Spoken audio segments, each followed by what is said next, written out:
Israel, the Israelite School of Universal and Practical Knowledge, under commanding General Yohana, presents the Lord's 55th Annual Passover. That's right, the Lord's 55th Annual Passover is rapidly approaching. Commanding General Yohana is calling for all blacks, Hispanics, and Native Americans to remember what the Lord did for us by saving us from our oppressors and choosing us to be a special people unto Him, the real Jews and Israelites. Passover will be held in Durham, North Carolina.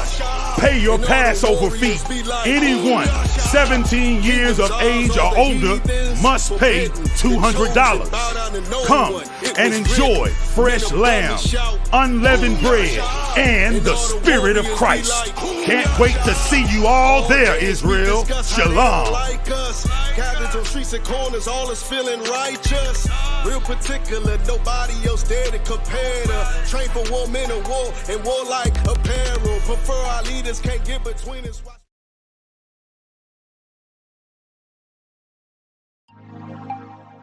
ISUPK presents the 55th Annual Passover Corsage. Order now. Only $10. The red corsages are for the married sisters only. The white corsages, sisters must complete 6 months in the school. Contact your camp leader now. Order now. Only $10. You must complete the payment. Pre-order your corsages now. Also, the 55th sister to pre-order will win one of these amazing handcrafted leather accessories for your wrist. Click the link in the description below to pre-order your corsages now.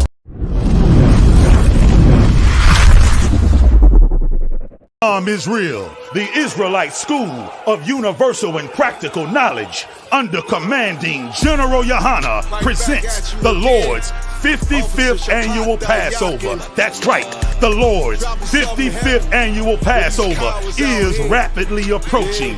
Commanding General Yohana is calling for all blacks, Hispanics, and Native Americans to remember what the Lord did for us by saving us from our oppressors and choosing us to be a special people unto Him, the real Jews and Israelites. Passover will be held in Durham, North Carolina. Pay your Passover fee. Anyone 17 years of age or older must pay $200. Come and enjoy fresh lamb, unleavened bread, and the Spirit of Christ. Can't wait to see you all there, Israel. Shalom. Cabins on streets and corners, all is feeling righteous. Real particular, nobody else there to compare to. Train for war, men of war, and warlike apparel. Prefer our leaders, can't get between us.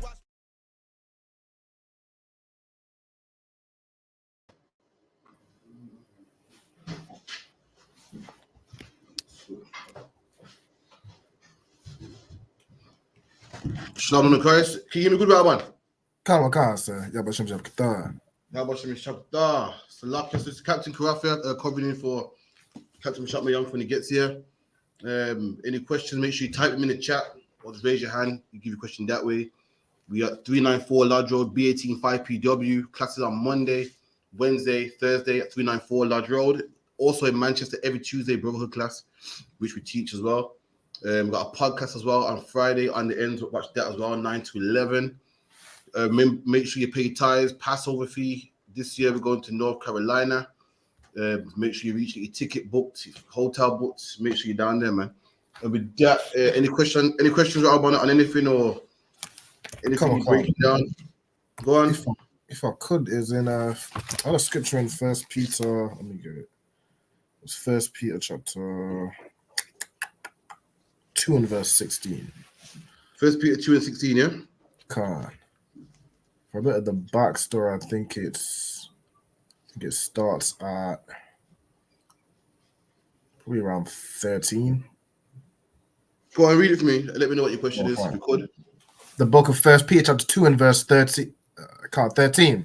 Submit yourselves to every ordinance of man for the Lord's sake, Go on.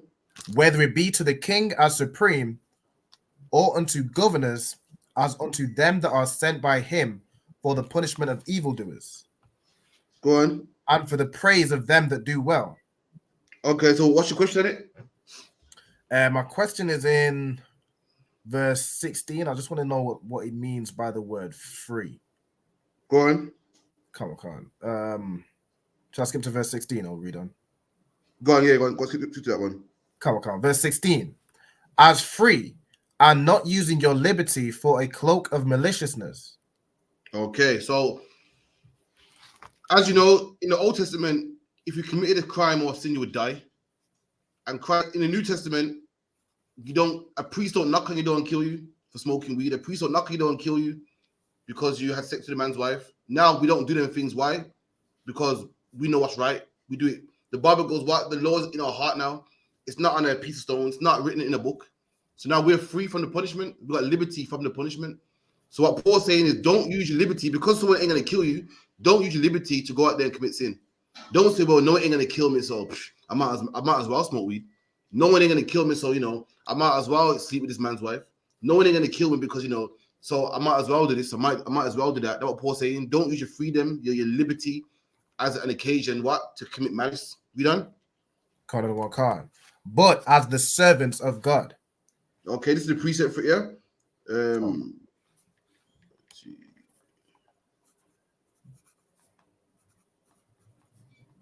I think it's in Romans. Bear with me a second.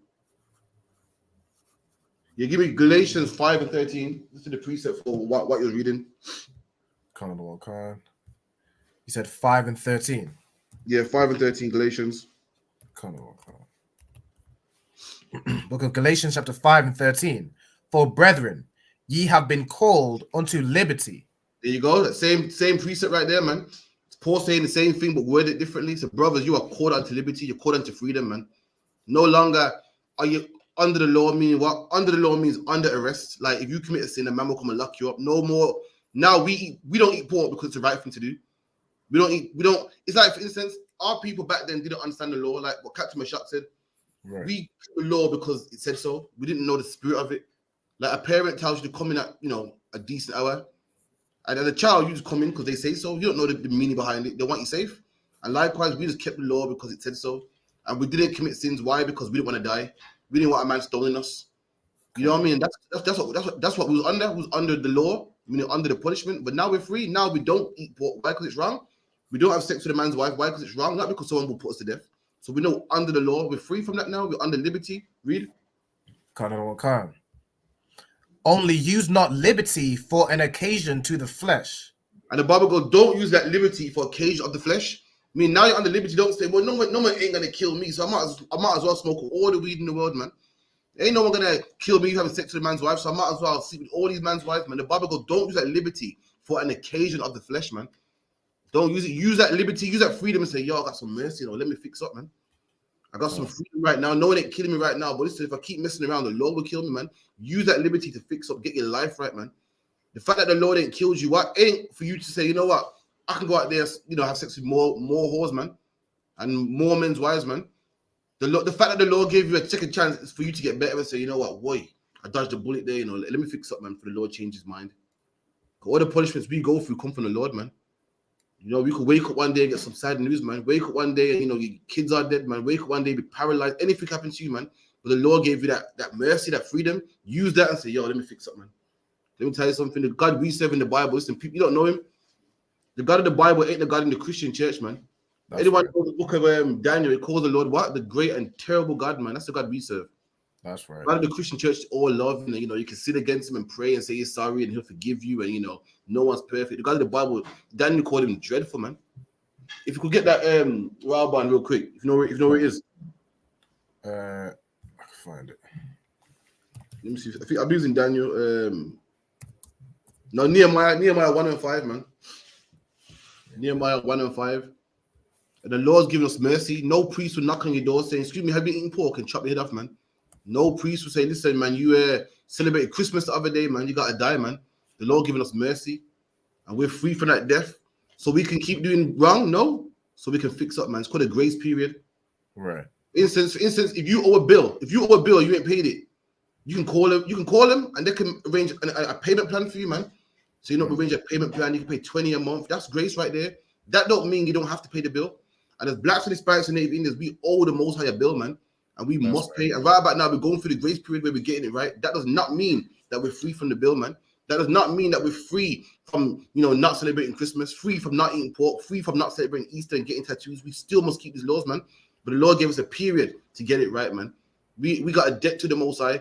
We're in a covenant and agreement with the Most High, man. Just like how you have an agreement with T-Mobile or EE. They say, I will give you a certain amount of minutes and certain amount of data, man, but you got to pay a certain amount every month, man. That's us with the Most High, man. The Lord said, I will give you protection, look over you, man, put you in a good land, man, that flows with milk and honey. But you have to do something for me. And that's the life we're living, black man. And we can't get out of this debt, man. We're born into this debt, man. We're born into this, man. Being just by being black man, there's rules. Imagine this, there's rules with being black. That's crazy. Imagine you're born into a team, man. You're born into a team, and there's rules with being in this team. Just by being born in black man, there's duties that we must follow out, man. And we can't escape. Read on. Okay, Nehemiah chapter 1 and verse 5.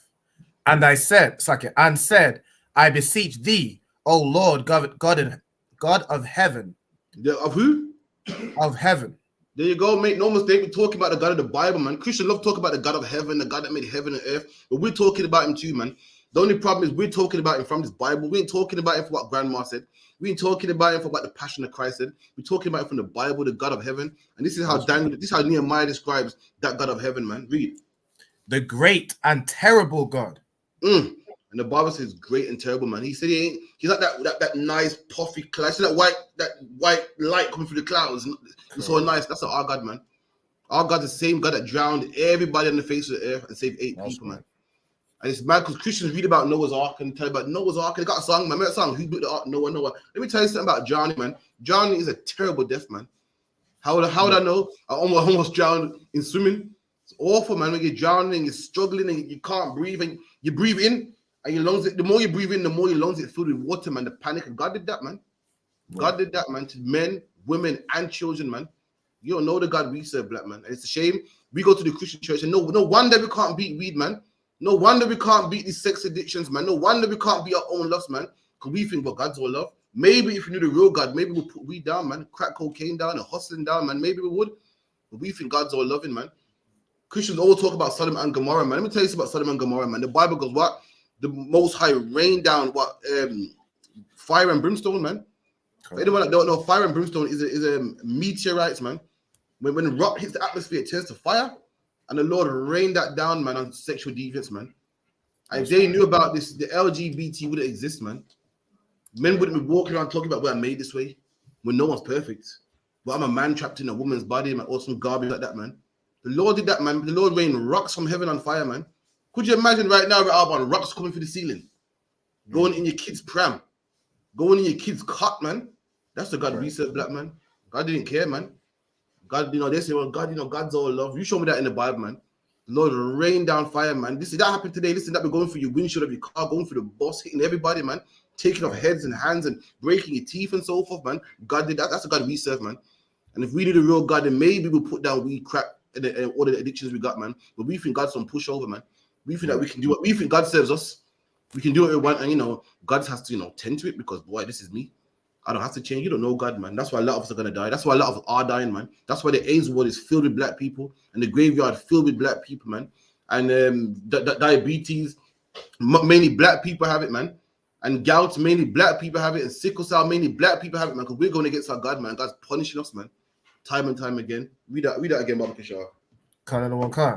Nehemiah 1 and 5. And said, I beseech thee, O Lord God of heaven, the great and terrible God. Great and terrible, man. God is great and terrible. That's the God we serve, man. God ain't no woman, man. Imagine this, the God in the Christian church is a woman. It's a mother, man. Christ said, our Father in heaven, man. Our fathers are rough, man. Fathers beat their kids, man. Fathers are the one that you're scared of, man. In the Christian church, God is a woman, man. You know that woman that you can, talk to and say, God, I'm not perfect, man. And they go, okay, all right, that's fine, man. The God of the Bible is a man. He's masculine, man. He don't play that, man. Keep it in. That keepeth covenant and mercy for them that love him There you and go. observe his There commandments. you go. And as rough and as tough as God is, he keeps his covenant to them that love him, man. And how do you love God, man? Does anyone know how you love God? You know, for time's sake, you love God by keeping his commandments, man. And also, he shows mercy to them that love him, man. Give me, is it Matthew 15 and 16? This is how you love God. Matthew 15, 16. I think it's John 15 and 16. Yeah, First John chapter, is it? No, sorry, John 14, regular John 14 and 15, if you could. Come on. Book of John, chapter John 14, verse 15. If ye love me, keep my commandments. Read that again. Can't. If ye love me, keep my commandments. There you go. Simple as that, man. Jesus Christ told his disciples, if you love me, keep my commandments. And that's how simple it is. If you love me, you keep my commandments. If you love your dad, what do? You follow his rules, man. And if you love God, you follow his rules, man. Simple as that. Christians say they love God by banging the tambourine and, singing the hardest. All that is a lie, man. To love God is simple. That's to keep his commandments, black man. If you don't keep his commandments, you are a liar. I don't care how big the Christmas tree in your church is, man. I don't care how much you bang that tambourine and sing and dance. There's pork in there. You hate God, man. I don't care how much you have a Christmas service. I go to church every Sunday, man. No Sunday can miss me. If you're eating pork, you don't love God, man. You're celebrating Christmas, you don't love God, man. You're celebrating Easter, you don't love God, man. You're divorcing your woman, then you don't love God, man. Simple as that, man. The Lord don't care how hard you bang a tambourine, how hard you sing and dance and talk in spirit and all them type of things there, man. If you don't obey his commandments, you don't love him. Just like your father, just like your dad. You say, Dad, I love you, Dad, but I don't see you coming home when I tell you to come home, though. You room ain't clean when I tell you to clean your room, though. You just don't love him, man. You're lying to yourself. That's simple as it is, man. And Christians don't love God, man. The people on the face of earth that don't love God at all, and they claim to do, and they give good lip service, but they don't love God, and that is a Christian church, man. That is everything God says to do, they don't do, man. Every law God says to do, they don't do, man. The Bible goes that you can beat your kids, man, within reason, don't kill them, and they say, nah, man, you can't, man. The Bible goes that a woman can't leave her, man, and they go, yeah, man, woman thou art loose, man. The Bible goes you can't eat pork, man. They say yes, you can, as long as you pray over it, man. The Bible goes a man shouldn't lie down with another man. They say, oh, well, that was then the Old Testament, man. It's changed now. You know what I mean? The love. You know what I mean? You can't say who a man can't love, man. They hate God, man. Everything God said, they just twist it, man. When you read about the Antichrist in the Bible, talking about this oppressor, man, he's anti-God. Everything God stands for is anti, man. Read on Bible, Kushar. So just had John 14 and 15. If ye love me, keep my commandments. Give me the next one. I think one in First John as well. Come on. Any questions as well? Ralban as well. Let me know, right? Come on. So I have one more question in First Peter. Okay, no sweat. After this, book of First John chapter 5 and verse 3. For this is the love of God. And this is the love of God. This is how you love God. Simple. The Bible break it down saying this is the love of God. This, what I'm about to read next, is how you love God. Simple as that, man. So we got to argue, we got to debate, we got to think about it. This, what I'm about to read, is how you love God. Read. Right. That we keep his commandments. And how do you love God? That we keep his commandments. And that's how you love God, man. Simple as that, man. Didn't say nothing about banging the tambourine. Didn't say nothing about speaking in tongues or speaking in spirit, shaking the ground, so that you keep his commandments, man. Simple as that. That's how you love God, by you keep his commandments, man. And that's, we the ISUPK, we love God, man. We're the ones that keep his commandments, man. We're the ones that follow his commandments, man, and getting it right and fighting, and might make a mistake, but fix it back and trying our best to do what we can do, man. Whether Christians say, they're done away with, they're in the past, they're nailed to the cross. That's a lie, man. That's a lie, man. Slack it out, man. What other question you had, sorry? I just had a question in First Peter 2 and there's one of the verses I read, 2 and 14. I want to know the end of that verse. Go on. So I'll read from 13 for the context. It says, submit yourselves to every ordinance of man for the Lord's sake, whether it be to the king as supreme or unto governors. Okay, so what you think it's saying there? It's saying submit yourself to every ordinance of man, not of God, of man. What's that saying here? So we're saying, like, as we're in these wicked kingdoms today, it's saying don't break the law of the land. Keep the law of the land. Exactly. So the police pull you over, pull over, man. I'm Right. sick of these. I watch YouTube, man. I'm sick of these brothers, man, that know it all, man. You have you seen it? Right. Giving the police a hard time. I'm like, listen, man, why? You got nothing better to do. I don't even like the police, but gosh, leave them alone, man. You just get asking for it, man. Well, under what act am I detained? Just leave them alone, man. Listen, just when it happens, deal with it, man. The Bible will submit yourself, man. Policeman pull you over, pull over, man. Don't keep driving. Well, under the something act. I don't have to stop. Listen, man. Let me tell you something about this oppressor. You don't know him, man. This oppressor don't follow his own laws, man. Leave him alone. Don't fast with him. Don't think you can be a smart ass and I can outsmart the police. It don't work, man. Let me tell you something. The Gadites had a contract. Anyone that know, Gadites are North American Indians, and they had a peace treaty with the Pilgrims, man. And the Pilgrims broke every last one of them, man. Don't think that rules work with this white man. Don't think, well, I can use the rules against me. It won't work, man. You end up in jail, black man, Hispanic man, Native Indian man. Leave him alone, man. I hear people talk about, because according to the law, you ain't got to pay this. You ain't got to pay that. Black man, just pay it, man. You ain't got to pay a parking ticket. You got to pay TV license. Just pay it, man. He don't break his own laws. No. You need a signed warrant by the judge. Not by the blah, blah, blah. Listen, they're coming in your house taking it anyway, man. Don't work, man. That's why you go submit yourself. The police pull you over, pull over, man. You need a license to drive a car, get that license, man. Just get it, man. A brother tried to tell me, Akim, listen, I don't need a license. I go, why? Because it's called a driver's license. I'm not a driver. I'm a traveler. Now, what's the difference? Well, a driver drives for a living. I don't drive for a living. I'm getting from A to B. And guess what? So it went to court, and it went to court. And I dropped him there, and he come out of court, and he goes, yeah, boss case, man. That was easy, man. So okay, I believed him too. And then one day he was sitting down, and his cousin was there, and the cousin goes, yeah, we're going to a party, man. We might as well drive there. You know, if anything, you can drive there. Oh, you can't. You got suspended license. The brother was lying, man. They took his license, man. Mr. Know It All, and I'm not a traveler. Went to court. That didn't work with him, man. Didn't work at all. They took his license, man. Black man, just get the license. You want to drive a car, get the license, man. Keep it in. Can't. As unto them that are sent by him for the punishment of evildoers. There you go. And agree with them that are sent by him. So police are sent by the government, and just listen to them, man. And these men are sent, why? To punish evildoers, man. You know what I mean? Meaning what? The Lord made police so drug dealers can get locked up, man. So murderers can get locked up, man. They're here to punish evildoers. So having said that, black man, just listen, man. You need to pay your rent, be a good citizen, do what you gotta do, man. Keep the laws of God, but also keep the laws of the land as well, man. As long as they don't contradict God's laws. Right. You know what I mean? Enough in the Bible where it says you can't pay rent. Listen, Jesus Christ paid taxes himself, man. That's right. Anyone know that? Christ paid the taxes, man. When Christ told Peter, right before he pays his taxes, he goes, Peter, this is messed up, innit? With the Israelites, man, we shouldn't be paying taxes. Then he went, nevertheless, just pay it. So luck, yeah. So let me get the scripture real quick. Let me get a precept on that real quick. Give me Matthew 5:25. Come on. It's Matthew 5:25.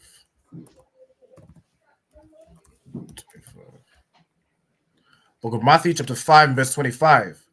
Agree with thine adversary quickly. Read that again. Agree with thine adversary quickly. And the Bible said, this is Jesus Christ speaking, man.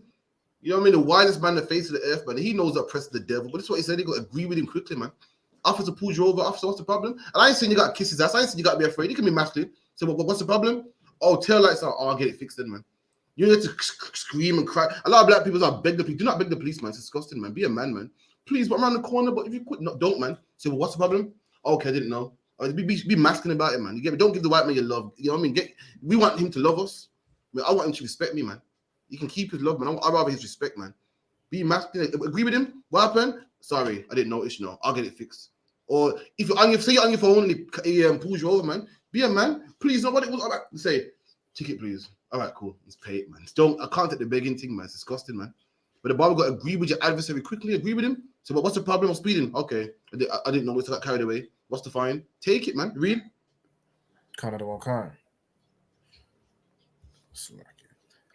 Agree with thine adversary quickly, whilst thou art in the way with him. While you're in the way with him, meaning whilst you're interacting with him, you know what I mean? Whilst he's pulling you over or comes to your house, takes you to court, whatever the case may be. Agree with him, man. Okay, didn't know. Sorry about that. Keep it in. Lest at any time the adversary deliver thee to the judge. There you go. Else he deliver you to the judge, man. We're talking about under what act is this? Are you under your oath? Are you just arguing with the police, man? Just forget it, man. If you're right, and listen, if you're right, you can sue him as well, man. You ain't got to, to agree with them and take it, but there's ways to do it, man. And the Bible got to agree with your adversary, man. When it's, please don't pull you over, just agree with him. Okay, cool. I was doing a 30, all right, that's fine. And if you believe you've been dealt with wrongfully, you know what to do. You feel me? Give me the last one. Give me Matthew 17:27 before we move on. Kind of okay. So Matthew 15 and 27. I believe that's the one. Matthew 15:27. That's where it says, "Not meat to take the children's bread to cast it to dogs." Is it? Yeah. No, that's the other one. Bear with me. Matthew 15. Sorry, Matthew 17 and about 25. Come on.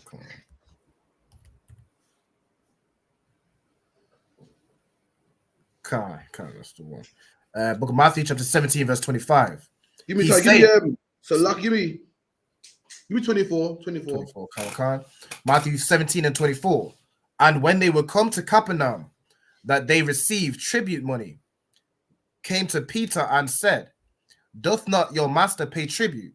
Here you go. So Christ in Capernaum with his disciples, with his men, and the tax collectors came to him and said, "Yo, do you and your men pay taxes? Do you pay tribute?" And now they know what they want to do is trick Christ. They know Christ don't believe in the oppressor ruling over us, so they want to trap him.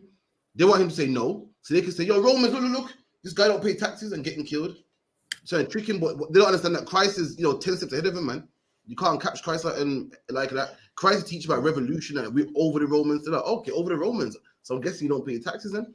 They're trying to trap him to get him killed. Read it, I guess. So they came to Christ's men saying, "Yo, do you and your men pay tribute? Do you and your men pay taxes?" Read. He saith, "Yes." And when he saith, "Yes." And Christ said, "Yes." Read on. And when he was come into the house, Jesus prevented him, saying, "What thinkest thou, Simon?" So Christ said to disciples, he said to them, "Yeah, we pay taxes, man." So we pay taxes. And then as they're going to the house, Christ stopped Peter and said, "Yo, Peter, what do you think about this, man?" And this is the same thing we think every day in the UPK, man. We know that we shouldn't pay tax. We know this oppression shouldn't be over us, man. But nevertheless, we pay taxes, man. So anyway, back to what I was saying. So Peter's walking down, and Christ stopped him like, "Yo, what do you think about this?" Read. Of whom do the kings of the earth take custom or tribute? There you go. When it goes, the people that rule the earth, who do they get their taxes from? Who do they get their tribute from? Read on. Of their own children or of strangers? Their own children or strangers. When one nation oppresses another people and forces them to pay taxes, do they do it to their own people or of strangers? When Britain colonized India and was taking all their money and all the tea and everything, they did it to strangers. When Britain colonized the Caribbean, they did it to strangers. That's how it works, man. You don't oppress your own people. You oppress another people and steal their riches and make them pay you. You make them pay taxes to you. And Christ saying, "Yo, what do you think about this, man? The kings of the earth, do they tax their own people or do they tax strangers?" Letting Peter know that, listen, this ain't right, man. And don't read it to black people all the time. We let them know that you might be doing this, but it's not right.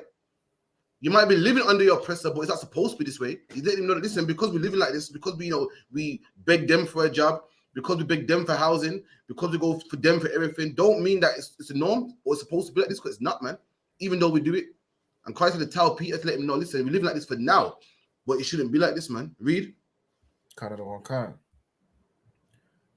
Of strangers, like it. Peter saith unto him, "Of strangers." And Peter goes, "Of strangers, of course." When people, rob a country or colonize a country, they do it to strangers and they force them to pay tribute. Read.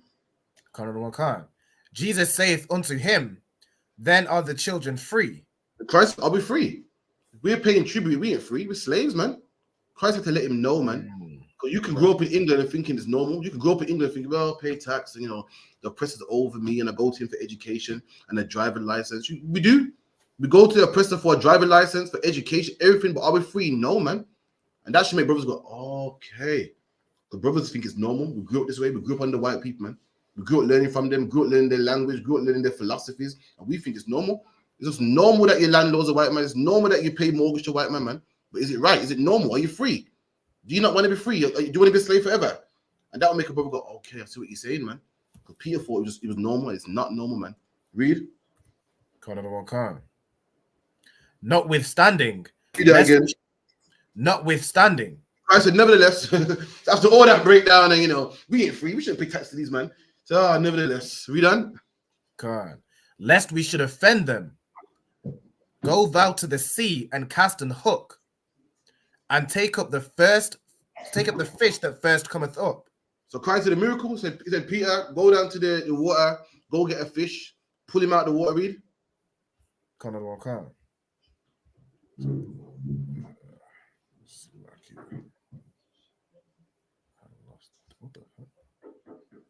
Got it? The door. Come on. And when thou hast opened his mouth, thou shalt find a piece of money.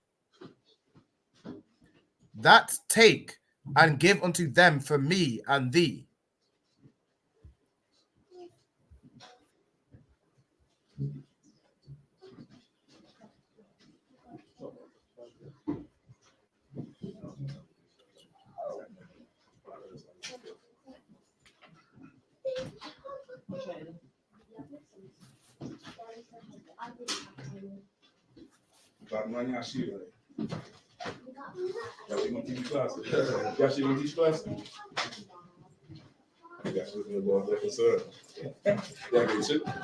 I'll give it to you.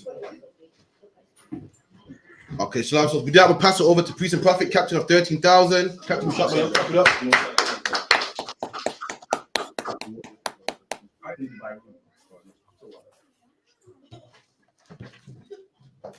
Good. You have some trouble with thumb. You have some trouble with me outside. Hey, what's going on, Rob? So what, sir? So what we dealing with? We have questions? Come on. Rob was breaking down This my here? come on. To water to her. Breaking down when Christ paid taxes in Matthew. All right. Wherever we at, let's pick it up. Come on, sir. Book of Matthew, chapter 17, and verse 27. Notwithstanding, lest we should offend them, go thou to the sea and cast an hook, and take up the fish that first cometh up. Okay. And when there was go ahead, Ab. come on. And when thou hast opened his mouth, thou shalt find a piece of money. Mm-hmm. That take and give unto them for me and thee. Mm-hmm. That's the end of the chapter, sir. All right. So which part you didn't understand in this one? No, you understood. So he was talking about the Bible goes, submit yourself to the ordinance of man. So Okay. now Christ pays taxes as well. Okay. There's something in this story everybody does miss. Where's not story, but in this account. Where he at again? Matthew what? 17 and 24. Say again. Speak up a little bit, please. Book of chapter 17, and I was at verse 27. 17 and what? 27. Okay. That's the last verse. Okay. And where you started? I started at verse 24. All right. Start at 24. Okay. Karate Cap, you break all this down already? Come on, Pastor. Okay. Verse 20. Hold on. Verse 26. Come on. You got that one down? 17:26. Yeah, Peter's like, Christ saying that we're not free to pay taxes, but nevertheless, pay anyway. So what was Christ saying there, if anybody understand? What was he saying in 26? Read it one more time for me, all right? Come 20, on. start at 25. Start at 25 and 26. That's the key in this one here. The key in this one is not really the paying of the taxes. Paying of the taxes is supposed to be normal. Really, avoiding taxes is criminal. You get the point? It's that you're a criminal. It's pay out them taxes. You work for some money, pay the taxes. What you trying to hold on to? You know what I mean? What are you trying to hold on to? Pay the taxes. Because what you would find is people who have an issue paying taxes also don't want to pay no tithes. That's right. And I'll become a physical enemy to you. All right? I'll become an absolute enemy to you if I could hear that, you ain't paying no tithes to something that I love so dear that I give my whole life to. get kids, wives, all kind of shit, and you wouldn't part with what's the average? Was the average salary in Birmingham? 500 a week? Yeah, it's like 50 pounds. 50 pounds. You want to hold on to? I'll go to council for that one. Yeah, we going. That's it. I'll take the charge. Ain't no sweat. But 50 pounds, you ain't even fighting for 500 or 5,000 something. You fighting over 50 pounds, nigga. We ought to see each other. So the key here is something else, right? So read from 25. Kind of what can't, sir. Book of Matthew chapter 17 and verse 25. He saith, yes. And when he was coming to the house, Jesus prevented him, saying, what thinkest thou, Simon? Of whom do the kings of the earth take custom or tribute? Mm-hmm. So he asking Peter, he said, what do you think? What do you think about this? Who does the kings of the earth take custom and tribute from? Right? He's asking him. Go ahead. Khan. Of their own children or of strangers? Mm-hmm.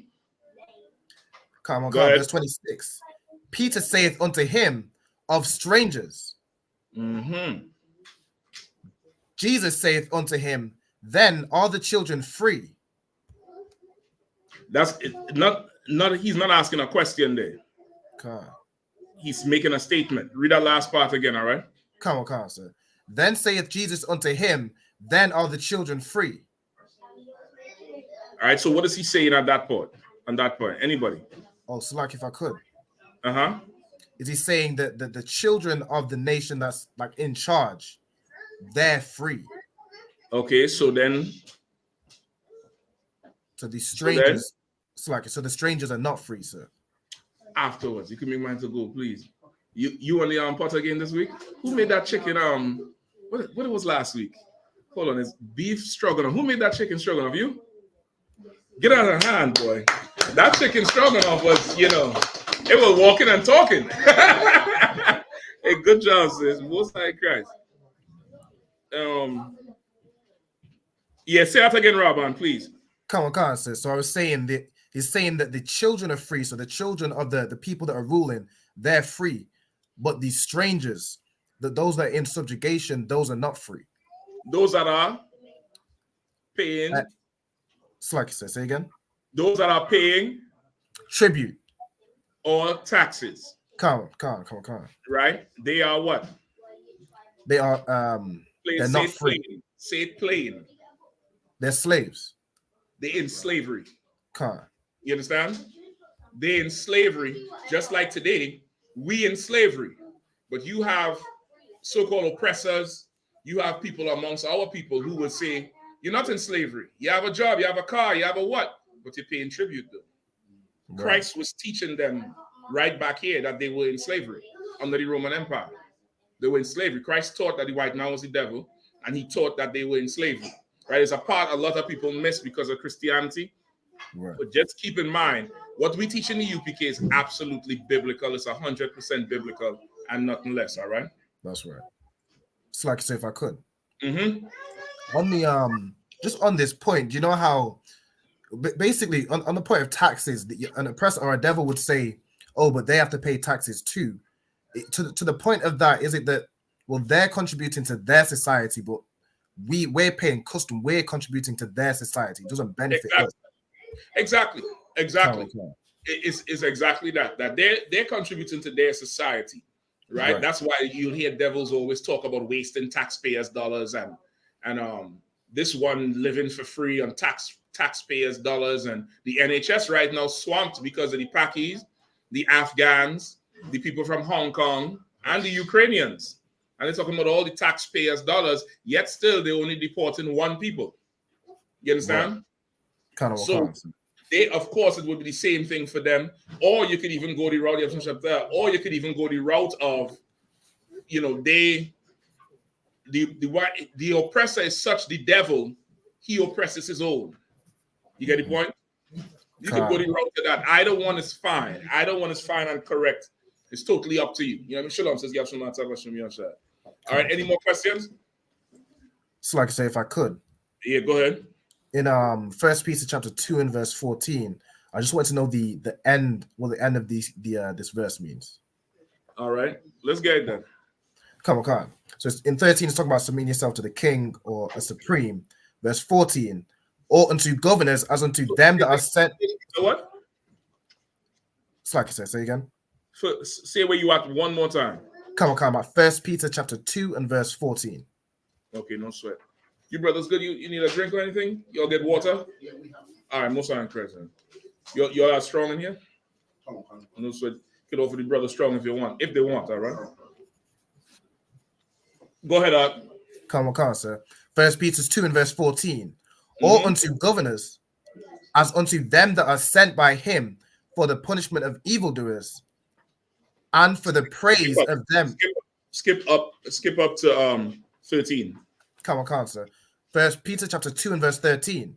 Submit yourselves to every ordinance of man for the Lord's sake, whether it be to the king as supreme, or unto governors, as unto them that are sent by him for the punishment of evildoers.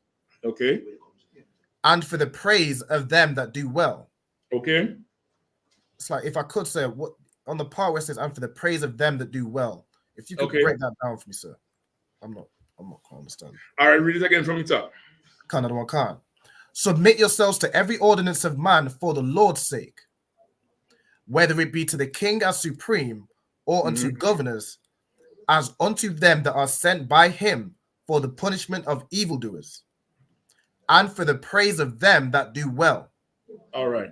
Still not getting him?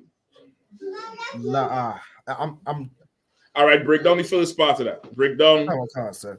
Break down for the punishment or unto governors. So it's talking about submitting yourself to them who have rulership, to authority, basically. Right. It's just yielding to authority, which is a spirit that is very is becoming more and more foreign to this world. This world is teaching more rebellion and witchcraft than yielding to authority. It makes rebellion seem holy. You get the point? It makes rebellion seem like something holy. If you look at every movie the white man makes, the hero is always some rebel who he don't listen to no authority. He's a troublemaker. He's the one who is the hero. You get the point? When it's just rebellion, right? So here Peter is saying you want to submit to the authorities that's there. And just for context, it's not talking about submit in a way that makes you a sellout and a coon. It's talking about being lawful. They say, MOT your car every year. Go MOT your car. So get insurance. Get some insurance. Do most things do all things that are just lawful. Right. Why? Because it doesn't give them power over you. You understand? Simple things that you could do. Yes, it might take $30 more from you.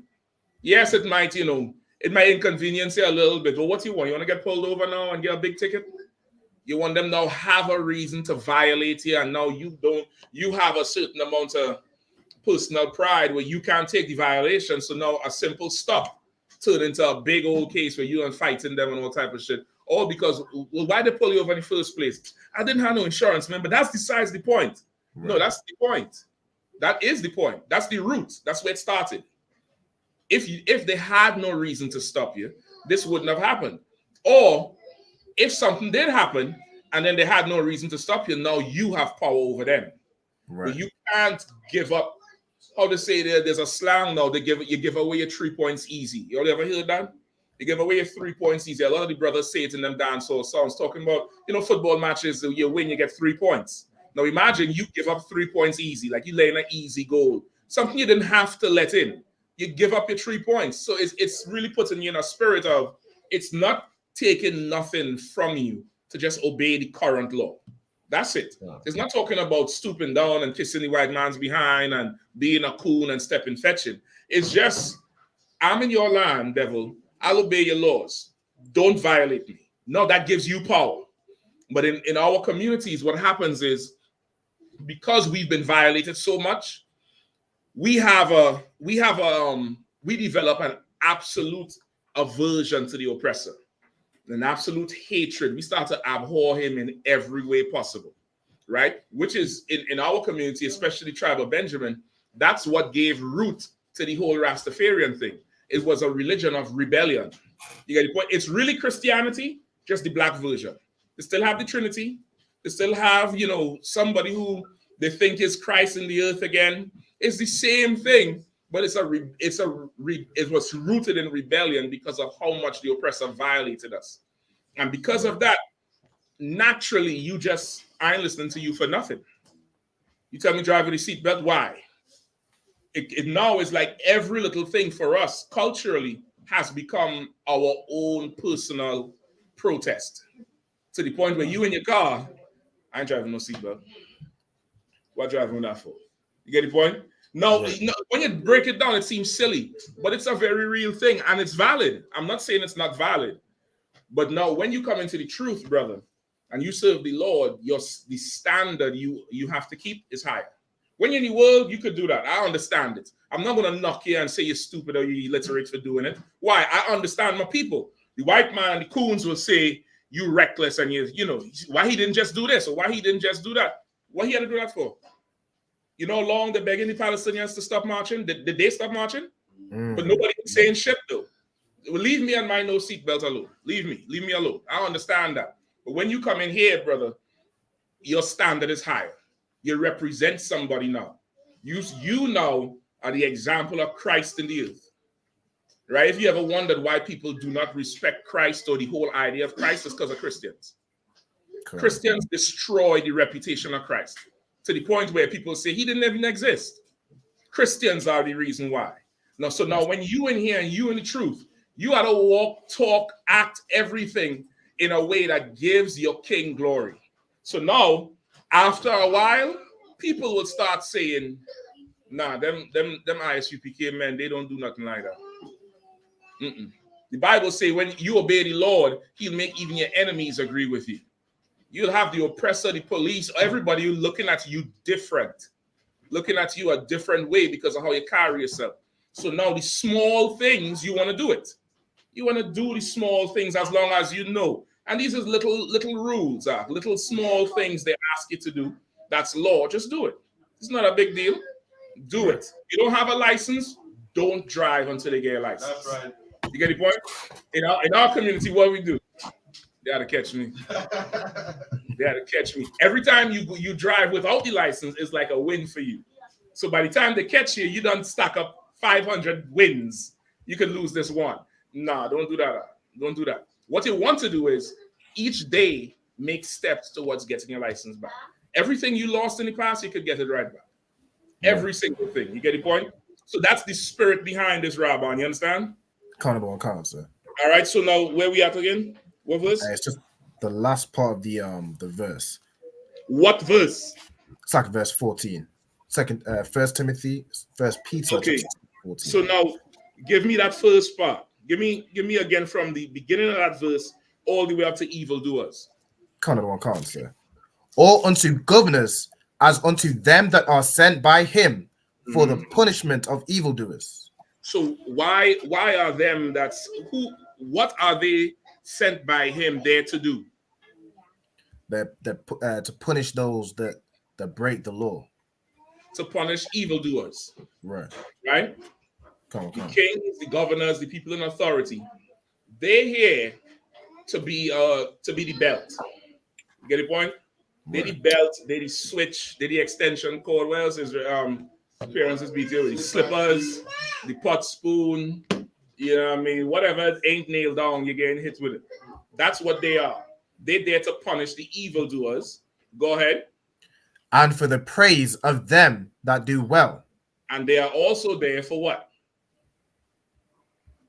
Those that keep the law, sir, Salakia. That's right, Hakian. They are there for those that keep the law. You understand, Rabban? So is he saying the oppressor is sent by the Most High to punish evildoers? He's like the belt, right? Right. Or don't think the oppressor. Just think whoever is in authority. Because when you say the oppressor, it's gonna in some cases the one in authority is an Israelite. Right. So now you might say, well, he's a brother or she's a sister. They ain't supposed to do this to me when they're doing the job of the oppressor on you. You get the point? So now just think those in authority. That's all. Just think those who have the authority on behalf of whoever is ruling the area. All right? Go ahead. And for the praise of them that do well. So if I could, is it saying, you know, when you keep the laws of the land, you submit to the authority for the sake of the Most High, so they don't have any power. Good night. Y'all trying to get me with this ENJ to water. I appreciate it. Get ENJ a hand. ENJ is good and strong. To water. I appreciate that, sis. Go ahead, Robin. Come on, sir. So is it basically saying that the people in authority, when you keep the law of the land, you keep, you know, the rules they set, even these little rules as you mentioned, sir, they have no evil thing to say of you. So it's like these people like the ISUPK, they have a higher standard. They not just that they have no evil thing to say about you, but they're going to praise you. Sir. You understand? They're going to praise you.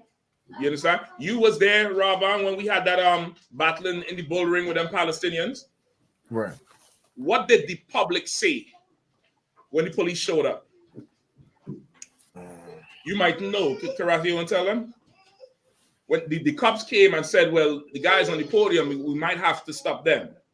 And I think there was somebody in the crowd heard the cop and shouted out and said, nah, they did nothing wrong. They was doing nothing wrong. They was out there teaching out the Bible. Is that little bitch in the white and this, that, and started pointing them out. And then more people came and started giving praise to us. Even on the videos after, people was like, you're all so disciplined. I would have unalived this one and this, that.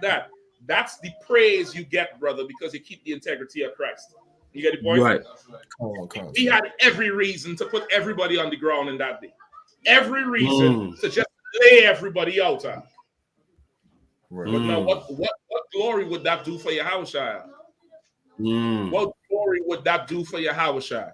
Knowing the power of the media, knowing how they are. What's more glorious?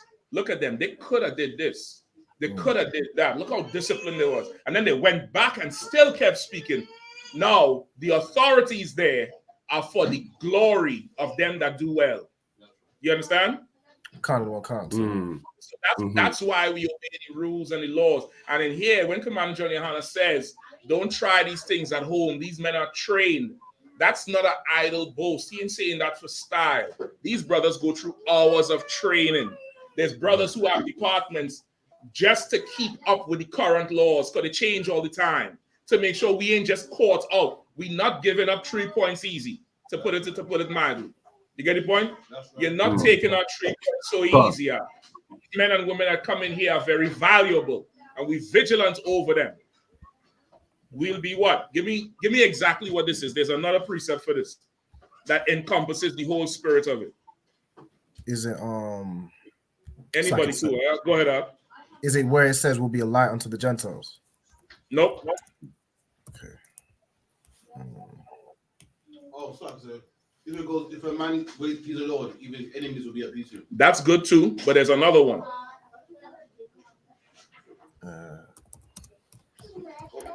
Is it agreed with your adversary? No, not that one. Because the adversary, he's wrong. Because he's an adversary. You get the point? This one here is talking about agreeing with the authority. This is the law. You got to do that. The adversary is that couple who want to violate it, or that person who is an authority who wants to violate it. They're your adversary because you're doing everything right, and they're still coming at you. You get the point? 1 second, let me get done with that. Is it the one in Romans that says be subject to the higher powers? That's the same thing, but there's another one that gives the spirit behind it. Go ahead, Hakayan. Concert. Is it the one where it says they won't be able to evil speak of you because of your good works, or something like that? It's saying the same thing. The spirit of it is something different. Is it the one that says be sober, be vigilant? That's onto it. I'm gonna give you all it for time's sake, if nobody else. You'll make sure pass. If the brothers want to, all right, you get them a cup. Brother, you want, it's lawful to drink in here. I just don't want you all to know that. Just don't act the fool and get drunk. You'll get dropped on your head. Yeah, I mean. Give me Matthew 10 and 16. Go ahead. Matthew 10:16.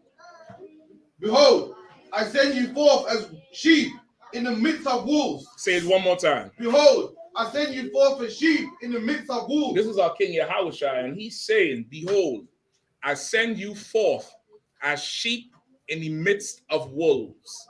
You are not a wolf. As a people, we are incapable of being a predator. We're not. We're horrible criminals. We're horrible drug dealers. We're horrible everything. We get caught up. That's right. We fully get caught. They catch Boris breaking COVID with a ton of wine in the basement. He went to jail ever? No. Nah. Nothing. They could find 1 million pounds or tons of cocaine coming in on some airline from Ukraine. Nobody will go to jail. They'll just seize the drugs. You get the point? We're not capable of being the predator. We're sheep. We're the Lord's sheep. And he's saying, I'm sending you out as sheep amongst wolves. And when I say we're sheep and we're incapable, I'm not talking about we're a punk nation or we can't fight. We could definitely do it. But we're a very reactive people. We react. A predator is somebody who you don't have to poke the predator. You don't have to do anything. You just have to exist. And the predator is going to come to try to devour you. You get the point? It's a totally different thing. There's some people who wake up every day. How could I ruin these Negroes? How could I take advantage of them? How could I get them to, raise the rent and make them poor and do this so that they do that so I could kill them? There's people like that, and it's called the oppressors. It's called the other nations. So Christ is saying, listen, behold, I send you out, talking to his disciples. He's sending them out to teach. I send you out as sheep amongst wolves. What do wolves naturally do? Hunt, sir. They hunt. They hunt and kill and devour. Right. This place we live in called England or America or Brazil or wherever the hell you're at, they say it's civilized, and it's very uncivilized. It's a very uncivilized nation and people. And the minute you walk out that door, brother, there's something trying to get you. You get it, boy? It mightn't be as evident as in England as it is in America. In England, I think it's a law that the police car has to be painted a certain color. In the States, the car looks like your car. And you only know they're there when they flash the lights. You get the point? The car look like the car you drive. And it's tinted so you can't see who's driving it. And you only realize it's him when he turned them lights. They put lights in the grill, behind the grill. You can't even see the shit out. You got to be looking. You got to be constantly, really vigilantly looking to be like, oh, yeah, that's them boys. But if you ain't looking, you're going to think that's just a truck next to you. And that's them. Because they want to catch you. They're not interested in stopping crime. They're not interested in, law and order. They're interested in predatorizing because there's profit from catching you doing something. So really, they want you to speed. They want you to break the law. They want you to do everything so they can catch you. You get the point? Go ahead, Akayan. Salakia, sir, just to add to your point, if I may, it's Isaiah 56:9, and it says, all ye beasts of the field come to devour ye, all ye beasts in the forest. He's what? Salakia. Go ahead. His watchmen are blind. They are all ignorant. They are all dumb dogs. They cannot bark, lie down, loving to slumber. That's it. That's our leaders. Our leaders are they're dumb dogs. They don't bark. A dog that's dumb is a dog that just eats your food, take a dump everywhere, and lick the hand of every stranger that comes into your house. Negro, if I'm feeding you, you better bite anybody that's not me that comes through the door. That's a good dog. But our leaders are dumb dogs. Anybody come and lick their hand and start to lick and wind the tail. That's how the Ukrainians get in. That's how the Pakistanis get in. That's how they build a whole complex up there north of Manchester for the people from Hong Kong. You get the point? And they build nothing for us because our leaders are dumb dogs. The nations are predators. You get the point? So Christ is saying, behold, I send you out as sheep amongst wolves. Sheep stay to themselves. They're just trying to eat some grass and stay healthy. He's saying, I'm sending you out like that. So that's the nature of things. We are so trusting and loving, they will try to destroy us at every turn. Keep reading. Come. Behold, I say you forth as sheep in the midst of wolves. Mm-hmm. Be ye therefore wise as serpents. Be ye what? Therefore wise as serpents. Be ye therefore wise as serpents. Go ahead. And harmless as doves. What does that mean? Salakia. That means like when you look at a snake, right? A snake will look at everything around it. You know what I mean? It's always vigilant and watchful, but it's not like and then when the Bible says to be harmless as a dove, it means obviously you don't need to kind of commit kind of violence or anything like that, but if it come to you, you deal with it. That kind of thing. Basically. Let me just crystallize it for you. You're absolutely right. Be therefore what? Okay. Be therefore wise as a serpent. Wise as a serpent. A serpent is watching everything. If you look how a snake moves, a snake is up there watching or in the corner watching, right? Snakes are not naturally aggressive like a dog. Like a snake ain't gonna see you and attack you. That shit is from the movies.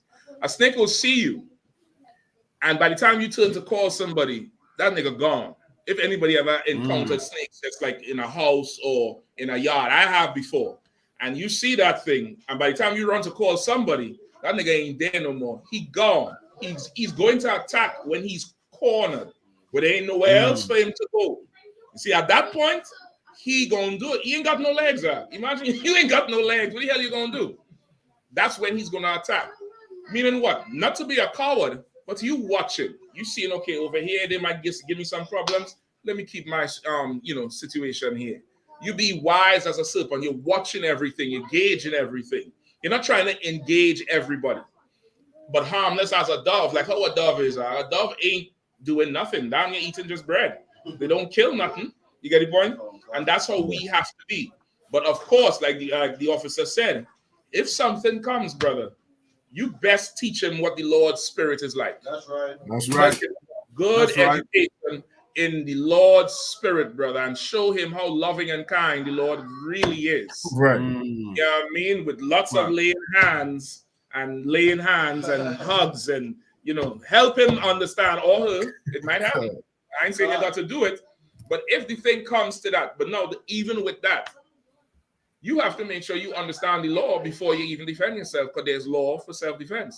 What you think is self-defense, in a court of law, your barrister gonna tell you that ain't self-defense. You see that minute when he turned to run away, you should have stopped. Get the point?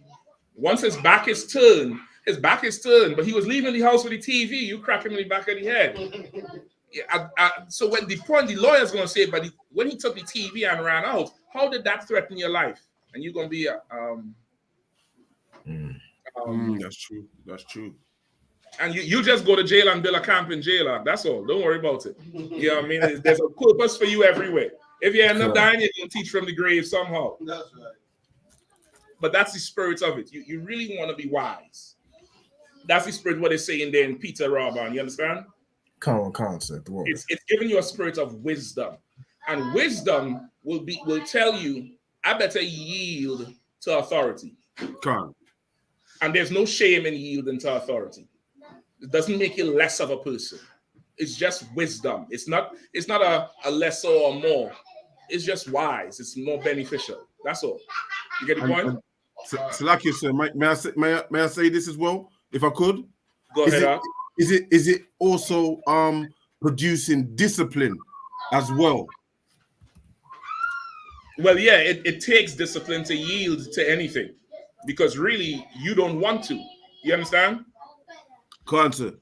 If we wanted to, this wouldn't be in the Bible. There's a reason Paul wrote this to Peter. There's a reason he had to tell him, listen, yield to authority. Why? He didn't want to do anything. Oh, listen, when they came for Christ, remember, Peter cut the ear off the damn soldier. To the point where Christ said what?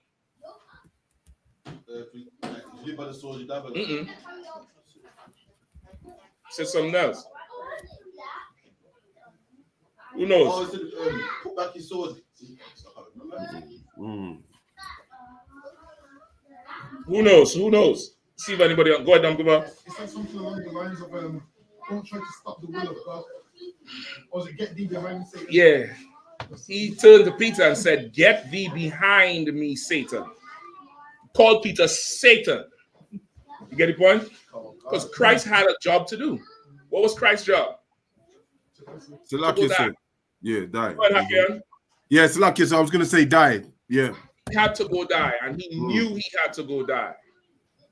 No, like any man, Christ was a man just like us. Like any man. And he didn't just have to go die by getting a bullet in the head or getting his throat slit out. He was going to submit himself to be first beaten and tortured and then embarrassed in the street and then nailed on a cross. You also go do some research on the crucifixion arc as a execution method. At the time, it was the most brutal form of execution in the world. It was very, very brutal. The crucifixion was painful.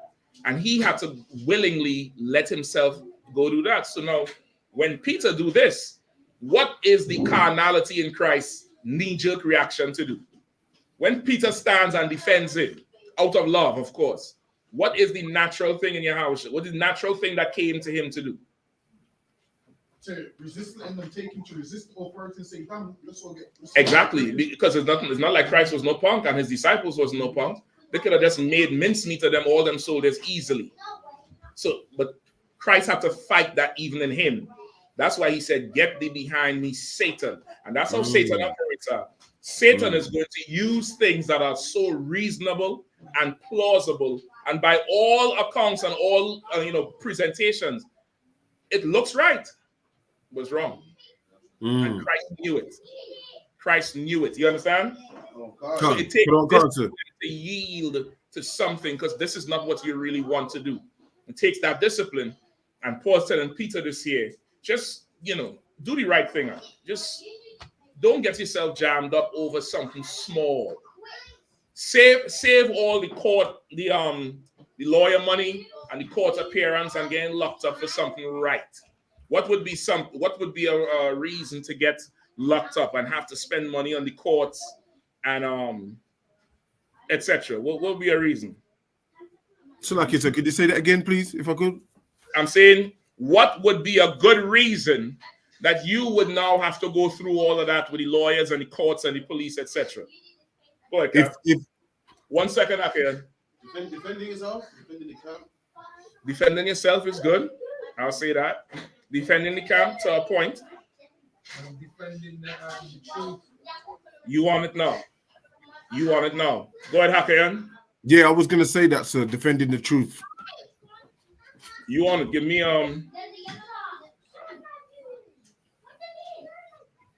1 Peter 4. All right.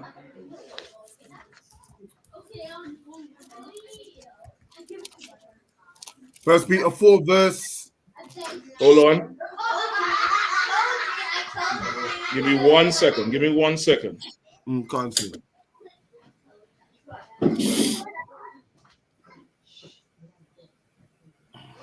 Start at 15. First Peter 4:15. But let none of you suffer as a murderer, or as a thief, or as an evildoer, or as a busybody in other men's matter. Go ahead. Khan. Yet if any man suffer as a Christian, let him not be ashamed, but let him glorify God on this behalf. So it's clear. He's saying, if you had to go through this trouble, better you go through it standing for the Lord. That's right. It's better you go through it standing for the Lord than you go through it because you found some loophole in some constitution about you don't have to pay this tax or that tax, or you could do this and that. Don't do that. Don't do that. It's better to just stand for the Lord. You get the point?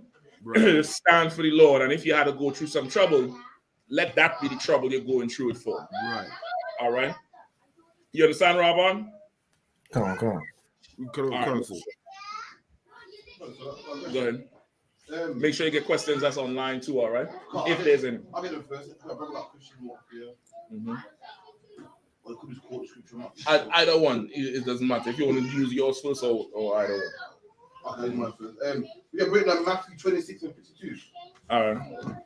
And then written on this.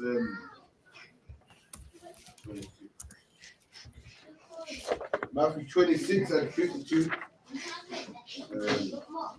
There is. Then Jesus said unto him, put up again thy sword into its place. For all that take the sword shall perish with the sword. 26 and what was? 52. Okay. Going on, you hear Christians say that a lot. But what's the real context? Why did Christ say at the not the believer? Why did they say Why did they say at this moment? Okay, you had to skip me up to what this is. I believe it's when they tried to take the house, right? And then Peter back to Saul and them. Okay, this is another account of it. Oh, God. All right, give me up to 50. Come on, verse 50. And Jesus said unto him, friend, wherefore art thou come? Then came they and laid hands on Yahushua and took him. Right, this is of course Judas. Judas had to sell Christ out because they didn't know what Christ looked like. That's why you would read how Judas told the Romans, the one who I kiss. Of course, kiss in the Bible is not a smooch. It's the salute. Kiss means to come very close to. Like in the airport, kiss and ride or kiss and go. It doesn't mean you get out of the car and kiss the damn concrete. It means you could pull up close and then leave. Our salute is a kiss. It's the pound and you hug the brother on one side, you hug the brother on the other side. The same thing with the sisters. That in the Bible is called a kiss. The white man reads this and he's so literal. He thinks it actually means kiss. That's why you see all the mafia movies, because the mafia is Catholic. They go, hey, papito, mwah, mwah, and they kiss each other. That shit is gay. You get the point? I'm telling you straight up, that's gay. That's right. Kiss in the Bible is a salute. All right? I would say nowhere else in the UPK, nowhere else but the UPK, you would hear that. All right? So that's right. The salute Judas did let the Romans knew who Christ was, because they did not know. They didn't have no TikTok and Instagram in them days. He could be any nigga. Just like today, the cops, they can't tell one black man from the next. They didn't know. And the Bible also said Christ was unassuming and very little to look upon. That's in the book of Isaiah. They said he was of no comeliness and no stature. He was a small dude. He didn't have nothing that stood him out and of no comeliness, meaning he wasn't somebody who would stand out in Israel as how carnal we are. We are carnal people. We like to glorify the physicality in people a lot. Christ didn't have none of that. He was very ordinary, so much so you wouldn't even know who the hell he was. Judas had to come point him out. And that's why he said, friend, what you doing here? Now, of course, Christ is being sarcastic. Christ already knew Judas was the sellout. He did that when they had the Last Supper. When they had the Last Supper, he said, one of you going to betray me. And Christ knew it because he knew how to do the role. After all, you watching him enough so that up to a point, you down here know what this dude going to do next. He said, friend, why are you here? And then that's when the Romans took him. All right, go ahead. Oh, God. Verse 51. And behold, one of them which were with Jesus stretched out his hand and drew his sword and struck a servant of the high priest and smote off his ear. Go ahead. And then Jesus said unto him, put up again thy sword into his place. For all they that take the sword shall perish with the sword. Okay, so now, all they that take the sword shall perish with the sword. Now, reading it like that, okay, let's start with this way. What would the Christians say this mean? Like going up to say, don't protect yourself or don't have a knife because you live by the sword. Sword, you're going to die by the sword. That's what. So now, he said, for all those that take the sword shall perish with the sword. Now, later on, he also told them, I'm not going to be here longer.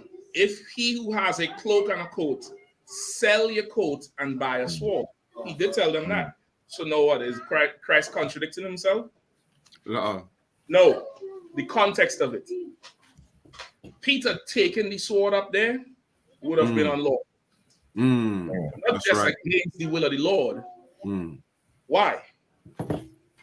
What's the purpose of you taking on the sword here? Salakia, sir, in this part here where it's saying, then Jesus said unto him, Salakia, sir, put up again thy sword into its place for all that. So basically he's saying if you use violence unlawfully, or you use basically violence, the sword, which is a weapon, gun, unlawfully, or whatever state you're in, like in England, you know, you can use your hands, but in America, you know, people can use a gun for self-defense. If you use it unlawfully, you're committing sin. And if you go around using that for matters that you don't need to use it for, you will perish with the sword. That's basically it. It's damn near continuing from the question Rabban asked, where Peter pulled the sword emotionally because it was taking right-hand man. Like, remember, Peter was Christ's right-hand man. So imagine what Peter would have looked at Christ like. Like, remember, Christ came and gave them brothers purpose. Them brothers was fishermen. It wasn't, you know, big in society, you know. These brothers was regular men. Some of them were so young, they still roll with their mother. You get the point? So imagine what Christ meant for those men. And he breaking down the mysteries of the Bible that the Sadducees and Pharisees don't even know. You rolling with this man. You see this nigga walk on water. You see him raise people from the dead. He don't teach you certain things. He show you how to battle and cut people. He give you self-esteem. Now some filthy Roman coming to take him. Emotional. You understand? And I want everybody to understand. I'm not saying Peter's wrong. His action is wrong, but you have to understand where he's at here. Like, this is a real life thing. You know what it is? You remember when you was at camp? The bitch pull over the side. Everybody ran and leave me at the damn podium. I was like, where the fuck y'all going? But y'all was like, nah, ain't nobody violating us. And y'all all felt that way about each other. It wasn't just one man. Everybody just moved together. It's that. It's a point of you not violating us. You're not doing it. And to even get to that point, you have to live a certain way where you ain't violating nobody. So now when somebody violates you, it's like a wave. It's like, nigga, I don't do nothing to nobody. Why are you doing this to me? You get the point? It's righteous indignation. If you ever heard that term, it's a righteous anger, and it's good to have. But you can't have it if you're trying to cheat them on the tax sheet. Because when they show up, you're going to be like, I better not say too much. They probably know about the tax sheet. Right. What's your name? Joe? Your ID? I've got no ID. You get the point? Go ahead, Dungoba. It's like I said, so you see this precept right here. This can be used for like slave rebellions, for example. Those brothers that rebelled against. No. Fought with weapons could be. No. Meaning like to say they was wrong for fighting with the weapons? No. I wouldn't use this for it because this would mean to say that they just have to sit there and take. You know, you have to pick cotton while the slave master violates your wife in the barn. If Christians would use this to say, well, you can't take the sword, so you just had to let her get violated and let all the overseers go in and take turns. No, that's not what this is saying. It's definitely not what this is saying. There's another one in Baruch about the slavery, right? Maybe I could get that for you for now. Give me Baruch. In the Apocrypha, the brothers have Apocryphas. We should have some extra ones in the school, right? Let's get them and take for the class so they could follow. Give me Baruch. Where am I?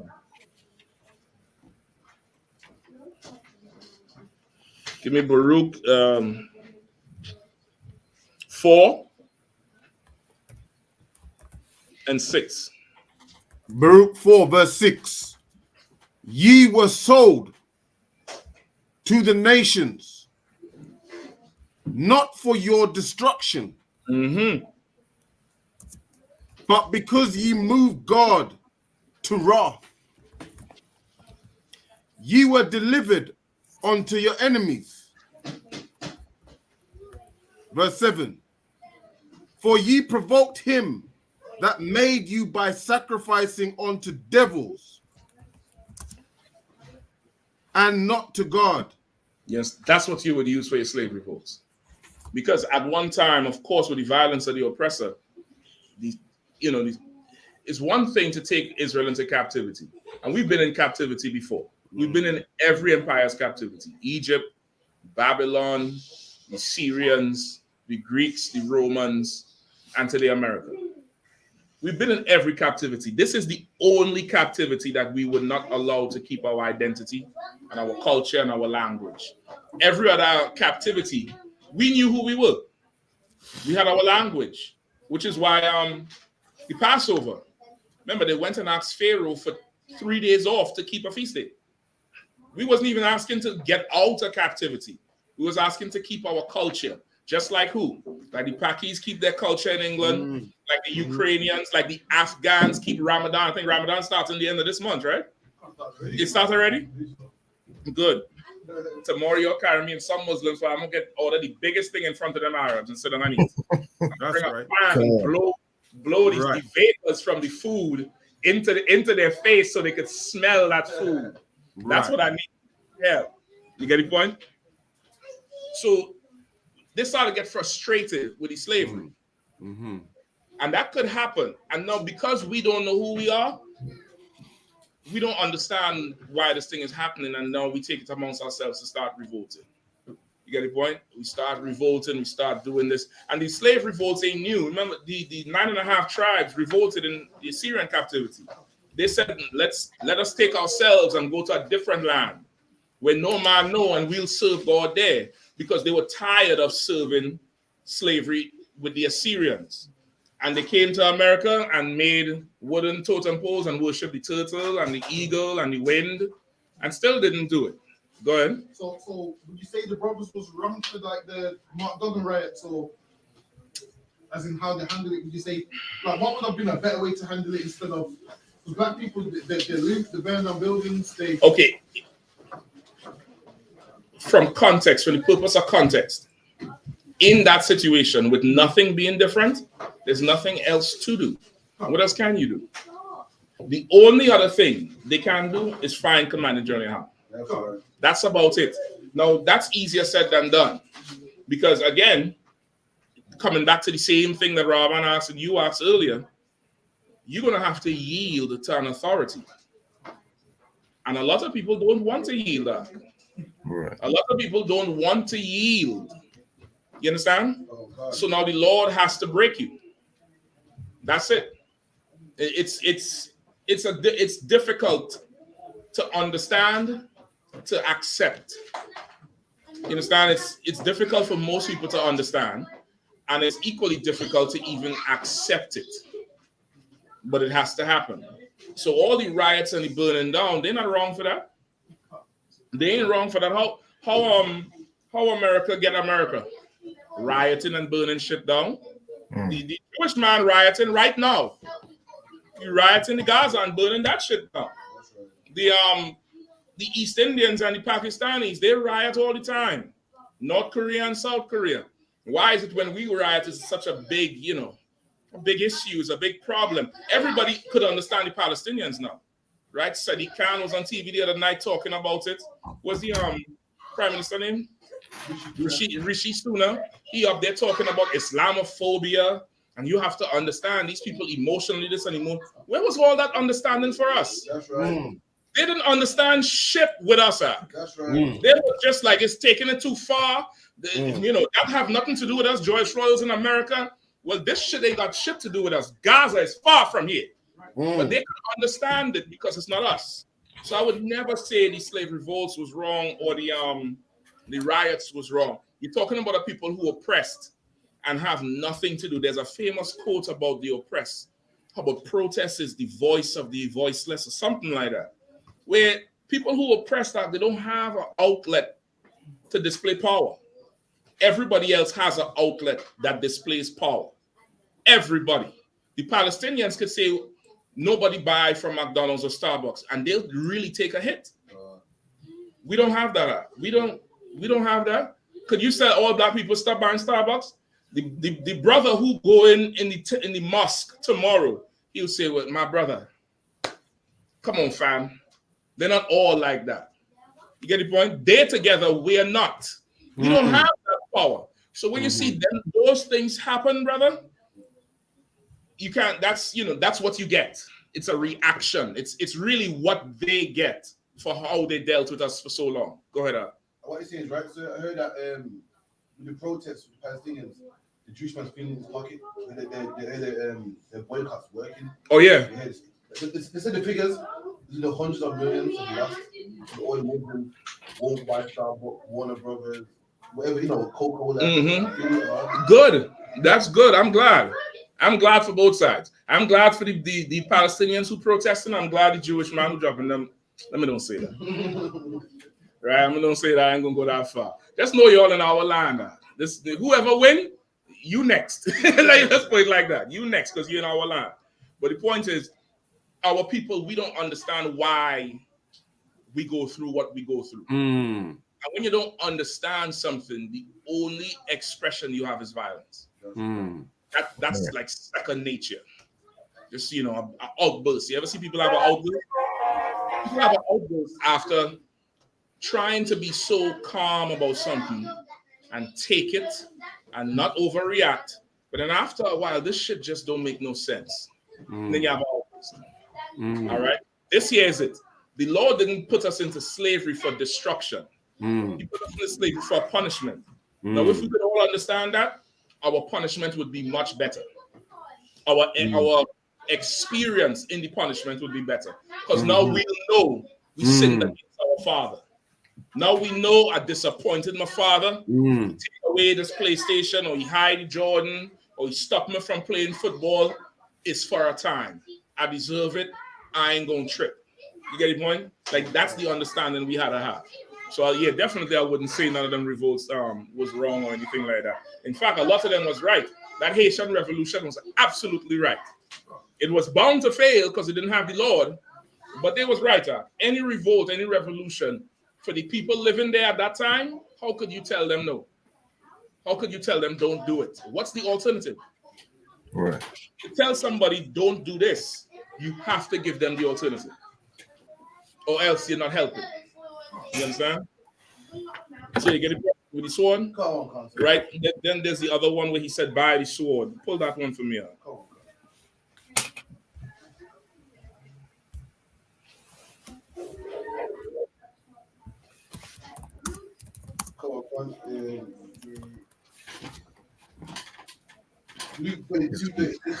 Come on. Yep, that's it. The book of Luke, chapter slack here. Go ahead. Come on. Book of Luke, chapter 22, and verse 36. Then said he unto them, but now he that hath a purse, let him take it, and likewise his scrip. And he that hath no sword, let him sell his garment and buy one. All right. So if pulling the sword was, a problem, or like how they say you shouldn't have one, the king said go buy one. So then,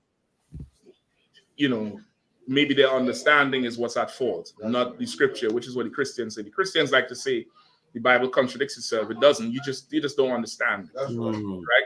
Christ said go get a sword. If you could get one legally, go get one. If all you could get legally is a stick, you better go train with that stick up. If the only thing legally you could have is these hands, go practice with them hands. That's right. Go practice with them hands like you would practice a sword. The point is, have the ability to defend yourself if necessary. Right. You understand? Right. That's the spirit of it. All right. Any more? No, we good. Don't let me forget the dreadlocks in them. The Rastas are the game this time. Go ahead. So like I said, I got a question in Mark chapter 9 and verse 44, but I'll start from 43. Mark chapter 9 and verse 43. Also, too, Slacky Rabban, that question last week from Zachariah, that was you, right? Radar. John Mahaman gonna break it down tonight, all right? I asked him on Monday, but I think he was out of time. He's gonna break it down tonight, all right? Mark 9 and what? the question's in 44, but I start from 43. All right, no sweat. So verse 43. Everybody have Bibles? You all have Bibles? No? You forget yours? Huh? No sweat. Just, you know what I mean? So y'all could follow. Just show him where.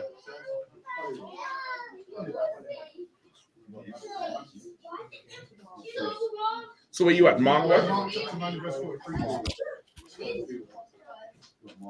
I think I got an idea, but I'm not sure. No sweat. I think Rodal, you need help with something for the brother. Let me use yours in the meantime, all right? Yeah, let me use yours. No, I think he have one. This brother. Oh, no, yeah, he have one here. Go ahead, preach. Chapter 9, verse 43. And if thy hand offend thee, cut it off. It is better for thee to enter into life maimed than having two hands to go into hell, into the fire that never shall be quenched, where their worm dieth not and the fire is not quenched. Cool. All right. And which one you wanted? Verse 44. Okay.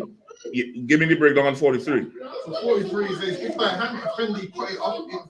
Meaning, this right here is something that's lawful. If it's causing you to offend, you cut it off. So if you're a man that can't handle your drink, you cut off drinking. Because it's causing you to offend when you keep on drinking. And by offend means? Offend means you sin. You end up breaking the law. Yeah, you sinning. Something that's causing you to sin.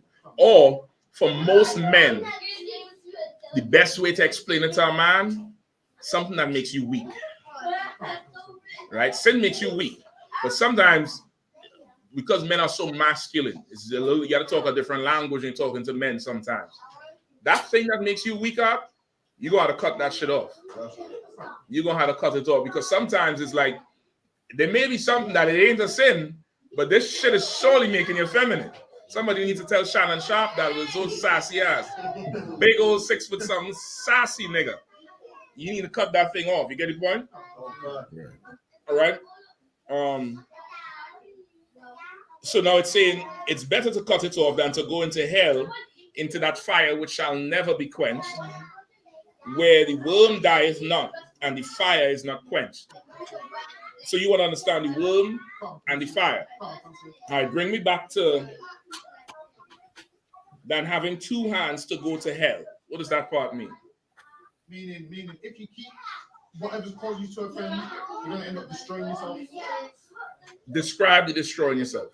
Meaning whatever's caused you to, if you keep doing whatever causes you to offend, the Lord's going to end up destroying you. Meaning, let's say, for example, you're a man that can't handle your drink, for example. You're going to keep on drinking and there's going to be no end to it. You're going to keep until you destroy yourself, kind of thing. All right, I'll take that. I'll come to you, sis. Go ahead. The hell could be you can't control your drink and you keep drinking, you end up in jail or, child support. You're trying to talk about me with this drink shit. This is the fourth, fifth time talking about this goddamn drink shit. If you don't have something to say to me, nigga, say it to me, eh? Nah, I'm joking. All right. Remember that instance, black women, you pick the wrong women, you could end up with AIDS or STD or something like that. If you go about it in a way it's offensive, meaning what you're doing is you're sinning. You get the point? If I may, sir. 1 second, sis. You finished with yours? Karate? Finish with yours? Yeah, I was finished. Sis? I was gonna say it's how like a state, like say you're a brother of like big stature. How everybody talking about the brothers? Your sisters don't sin? Y'all don't sin. You're perfect, eh? If you're a brother. I see what's going on here. This school is one-sided. You're biased to the drink and the brothers. Now go ahead. Say you're a person. All right. Is that in English vocabulary? A person? Say you're a person. Brother or sister. Go ahead. Say you got a good reputation, and obviously the more you sin and the more you keep doing what you're doing, you'll lose your good name. People look at you. Okay, that's true. That's true. All what you're saying is true. How can let me hear you? Can't so like for example, if you can't forgive your brother or your sister for the offenses that they may cause you, anytime that they offend you, all right, what you're gonna do is end up it's basically sinning. You're breaking law. It doesn't have to really mean just drink. The left and the right hand could mean you're being unlawful. Okay, all right, I'll take that. I'll take that. It's really something. It's really something that's unlawful that you're doing. Christ is presenting it in a way with left hand or right hand because it's almost like you're using your hand to do something. You're using your hand to work. I'll give you examples. Most people, man, woman, old, young, short, tall, whatever tribe you're from, could understand. You getting high, right? You getting high. You like this whole night with your hands, right? Then you're like this. Then you're like this with your hands. Your hand is offending you. Right. Your hand is offending you, and the evidence is going to be on them black lips you're going to cultivate in about 2 years. Right. Your hands is offending you. You get the point? Like you, so like you said. Go ahead. Is it like using the members of your body to whatever you yield the members of your body to is what you serve, which is kind of the sin. Yeah. That's it. You have the precept? I'll get it though. Give me Romans 6 and 13. Somebody else. Still hold where we at in Mark, but give me Romans 6. Romans 6 and 13. Neither yield your members as instruments to unrighteousness, unto sin, but yield yourselves unto God as those that are alive from the dead, and your members as instruments of righteousness to God. You understand? Don't yield your members. Don't give your body up to sin, to something that's going to make you weak. It's going to compromise your integrity. That's what he's saying. So that's when he talk about the hands, right? If your right hand offend, he cuts it off, because whatever you're doing, you're using your body to do it, right? So now he's saying cut it off. Is he speaking literally to cut it off? La. The heathens, though, they think it means cut it off. You understand? They would think it mean go chop your hand off or chop whatever else off, and that'll be that. But it's talking about, he's saying it in the spirit, like you want to dead the members that you can't control. Make it become dead, that it doesn't respond to the physical urge you have to do whatever, right? The example everybody could understand. I'm gonna try to be PG. For the brothers, is that tool of procreation. For the sisters, is that box of receiving. Sometimes that could offend you. Sometimes you would not be able to control the reactions you get from it, and now you yield it to something that will make you weak. And now you doing something sinful with it, back and forth. And in today's society, what usually happens? What usually happens in that situation? No sweat. Get AIDS. Thank you, Hake. And goddamn, I thought I was teaching the Noah's Ark with animals. Nobody says shit. You're going to get something that is going to destroy you.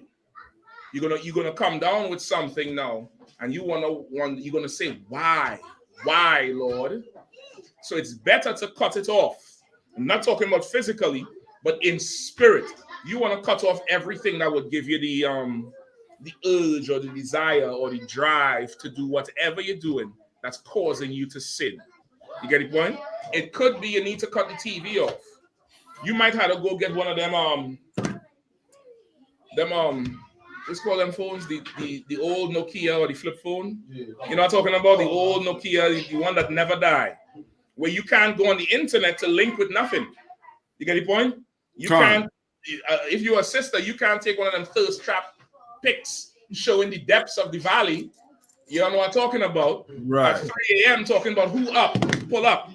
You might need to get cut off from the internet because access to it, your members, is causing you to sin. You get the point? You might need to not hang with certain friends no more because these friends are the bridge to just you ending up in something you don't need to be in. You get the point? So whatever it is that's offending you, that causing you to sin, you want to cut it off. You want to not do it anymore. and you want to be manful about it and on purpose about it. You want to now realize, why is this always happening to me? I need to stop here because I can't go here. You understand? Bring it back to the drink. There's some people can have a drink and be normal. Some people have a drink and they get extra happy and cracking jokes on everybody. Then there's somebody who has a drink and just sit in here and be like, who the hell am I punching in the face? Yeah. Yeah. You don't know it yet. But I'm going to start a fight with you tonight. And all of a sudden, from that moment on, is some kind of thing going, so you're looking for the opportunity now. You're looking for the reason that everybody could say, well, he deserved to get punched in the face. What everybody don't know is from the time you had that first Henny, while they're pouring the shit, you could smell it. Somebody getting effed up tonight. From that point, you already on. You get the point? Vice versa with the women. You get a little bit of alcohol and she looking, who are going home with tonight? Who in here? Who's taking me home? You get the point? It's that. So now, if you can't have this and still be lawful, then don't get to this point. Right. Stop here. You having anything to drink? I'm fine. I'll just take some water. Thank you. I'll just take some water. That's fine. I brought my own water. I'm good. Because you can't come here. Once you get here, it's like a slope for you. For another person, the slope is even going to the place that has alcohol. For one person, they could go there and other people drink and they don't drink. Then there's another person can't even go there. They can't be in that environment because they're gonna slide. Then don't go. Don't go. That's it. There ain't no shame in that. Just cut that off. Just cut it off. You get the point? Whatever it is causing you to sin, causing you to become compromised, causing you to be weak. Cut it off. So now, the end of it, you shall go into the fire that shall never be quenched. Does that part where it says shall go into the fire that shall never be quenched, meaning if you don't cut it off, you're going to get to a stage where you're going to keep doing what you're doing and the fire is not quenched because you haven't cut off what? The fire is the punishment, is the judgment. You understand? It's the judgment you get for doing what you're doing. It's like you have a little child and the child disobey you and you tell them, listen, I'll light fire to your tail. You better stop. It's the punishment. So now whatever punishment is, the Lord's punishment could vary. Because the Lord is a father and a father has mercy on who he'll have mercy on. There's one child he just talk to, and there's another child he probably will throw down the stairs. You get the point? It's just what it is. Now, I ain't saying it's good to throw your children down the stairs. I'm talking about what you feel to do, right? Because I surely have feelings too. So I say again, listen, I understand it, brother. I get it. But you don't know what the Lord's judgment is. You might know somebody who they do the same thing you do, and their life is so perfect. You do it one time, and shit, you in hell. Yeah, maybe the Lord just loves you a little more than that other person. That could be it. It could be that the Lord favors you, so he busts your ass. He took that belt all the way to you. Now you understand why, that shit happened. Now you understand why now, damn. You get the point? It could be that. So now what he's saying is, this is the spirit behind it. But the fire wouldn't be quenched. The worm is what does the worm do? Worms eat dead bodies. So he's saying, if you don't want to cut it off, meaning you're just going to continue doing what you're doing, I got a ton of hungry worms for you if that's what you need. And we all know reincarnation is real. So I'll just bring you back so you could die and feed these worms. Or you can change. You get the point? So like you said. 1 second up. So you're saying that basically you don't stop what you're doing, like the unquenchable fire that just keeps burning, can't be quenched, meaning you come back and live in hell again. Keep the fire burning, never Capleton say? Yep, that's it. If you don't want to change now, the Lord could just keep the fire on you. And death doesn't escape it. You just come back in hell. You just come right back and you'll be born in hell. You get the point? You'll be born in hell, brother. Go ahead, Hakan. What you going to say? Cancer, in short, would it mean so if you do not cut the sin off, then the sin will cut you off. Would you say that's right? I mean, when I mean cut off, I mean, no, you're not wrong enough. You're not wrong enough. No, you could say it like that if you're breaking it down to somebody. Every brother has his style and way of teaching, brother. I just want to punch straight through your head. I want to reach inside there and grab your brain. So I just need to tell you, nigga, you're going to die, you're going to get AIDS, you're going to, whatever going to happen to you. That way is definitely a more poetic way of saying it. You're not wrong. You could either cut the sin off or the sin could cut you off. I know if I say that to somebody, that nigga going to smoke and blow the smoke in my face. He ain't going to stop. He's not going to stop. But if I tell him, nigga, you look gay like you're sucking a rod with that weed in your mouth. Right. And you're going to get cancer too. He might do this. I ain't gay. You understand what I'm saying? More effective. You understand? No, that's for me. For me. No, but I like I'm that not one. saying, I can't say it's more effective because you might have that style of teaching that you could say that and it hit home. I know I can't say that. So like you said. I like that way. So I like that way where you want to push through the brain and make it hit, hit properly. You know what I mean? Okay, I'm going on the outside. That's not always effective. I have a problem, brother. You understand? I have an issue. I'm working hard on it, brother. But that's not always effective. Sometimes you have to put some honey in the tea, because they ain't gonna drink it. You get it? So you're saying the even balance. And the bottom line is you're right with it. If you want to serve the sin, in fact, that's absolutely biblical. Give me Genesis.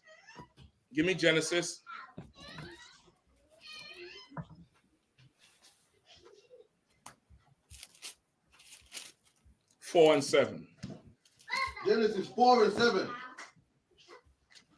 If thou doest well, thou shalt not be accepted. Right. So he's saying, if thou doest well, shalt thou not be accepted?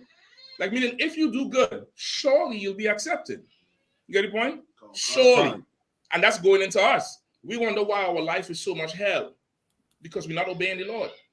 If we were obeying the Lord, he will accept us as his people, and he would kill anybody who decides to mess with us. But the Lord is not stepping in to help us when we doing all manner of evil. Right? If you do as well, you're going to be accepted. Go ahead. Come on. Verse 7. If thou doest, in the middle of verse 7, if thou doest, and if thou doest not well, sin lieth at the door. Say it again. And if thou doest not well, sin lieth at the door. Mm-hmm. And if you don't do well, sin is knocking at the door. You see like how people knocked on the door and came in? In your life, brother, sin, if you decide to not obey the Lord or not yield yourself, right? And what I'm saying that I'm mainly talking about after you found the truth. If you never heard the truth before, you never heard the UPK, you don't know no better, you can't really be faulted. You get the point? Where there's no, you ain't got no knowledge, the Lord gonna have a little mercy on you. But if you heard the truth and you still decide to carry on, then the Lord is sending something to you. And it's going to be knocking at the door. Meaning what? Imagine somebody knocking at the door all night long, like a horror movie. It's not. You're going to open the door after a while. The person going to come in. Because you have to what? Stop the knocking. You understand? The only way to stop the knocking, if you're not going to obey the Lord, is to open the door. Or you're going to live with this your whole life. No, that's not how it works. You're going to go outside and meet it, or you're going to let it in because you're not strong enough to cut off whatever you're doing. You hear people say, man, no matter what I do, no matter where I turn, my life is just hell. Because everywhere you go, guess who's there? That same desire. No, you. You could move out the ends and go where people go when they move out the ends. Give me an area. Some Coalfield. Coalfield where? Sheffield. You go down Sheffield, and guess what coming into Sheffield? You. You get the point? Oprah Winfrey is in America. She gets profiled in America. She went to Norway. Nobody knows who the hell she is. Went in a store. The bitch tell her come out of the store. She can't afford nothing in here. Oprah Winfrey said, Because wherever you go, you there. Mm. So of course, whatever you think you're running from is going with you. You can't leave you behind unless you change you. Now, if you change you could stay in the ends and every pain would stop.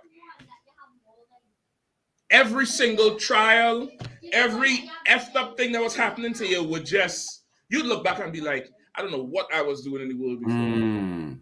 But this shit don't happen no more. I hear stories about this one and that one, and I'd be like, why y'all don't just come in here? Just remember how it was when you in the beginning. Right. And I said the point here is to change you. That's the point with the arm. You understand, Dumgaba? That's the point with the worm. It's saying as long as you want to hold on to that shit, there's worms for you. There's diseases for you. There's headaches for you. There's, enemies for you. There's crazy heathens for you. You get the point? There's all that is for you. There's stray bullets for you. Nobody just think about that. Everybody think, some mass shooting somewhere. People think people die by random. No. The Lord know where that bullet going. Not here, but come into some building and start spraying. The Lord know where each bullet going. If somebody could be standing right in front of the spot and don't get hit, and then somebody all the way in the back around the corner, dead. It could happen. Think it can happen? Let me get Hakan. Let me come to you. Go ahead, Hakan. Can't. So with what you just said, see it as a kind of a stray bullet. Also, would it be like the precept of you send us out as sheep among wolves? Would that be the kind of same thing? Because we're going out there as sheep, trying to obey the law, and we're going to get these things that are going to come up to tempt us to sin with our hands, but we're going to follow as sheep. No, I don't know. I wouldn't say that. No, I wouldn't put that. No? Sheep amongst wolf is more carnal. Right. Okay. Right. If you are the sheep, then somebody has to be the wolf. Okay, I got you. This one here, the battle is with you in your house. You don't have to go nowhere. Right. I get you, sir. I get you, sir. You in your house, in your car. I get you, sir. Fully get you now. It's in you. So I was wondering, in terms of this stray bullet thing, could it work in a way where, let's say this is a drug neighborhood we live in, and drug dealers get shot every single day. Could it work in a way where a stray bullet hits a child or someone who's not involved as a lesson to us that we shouldn't what's going on every single time? All right. Every single time, man. Like every brother or sister who suffered some unfortunate death, it's supposed to break our hearts. You understand? It's supposed to touch you in a way that it'll make a change. Unfortunately, we don't love each other. If we loved each other, after not even Mark Duggan, what's the brother who got stabbed at the bus stop? I always forget his name. This was long ago, probably in the 90s or the 80s. Stephen Lawrence. Stephen Lawrence. After Stephen Lawrence, we'd obey the Lord. And even before that, the New Cross 13. You remember that 13 dead, nothing said? If we loved each other after that, brother, we would never celebrate another birthday party. Another one. We would hate birthdays because of them 13 kids that died at a birthday party. We would have hated birthdays if we loved each other. We don't love each other, brother. We love the emotional reaction. We get trauma drunk or high on trauma. You get the point? Where something happens and we know we're supposed to kick off because that ain't right and that ain't right and that ain't right, which is true. You're supposed to kick off, but then what? You're going to go back to do the same thing? There must be some sort of change that affects a different result. You understand? And if that doesn't happen, you're going to be protesting next year. You're going to be protesting next year. You all might as well draw straws for who child going to die next. You understand what I'm saying?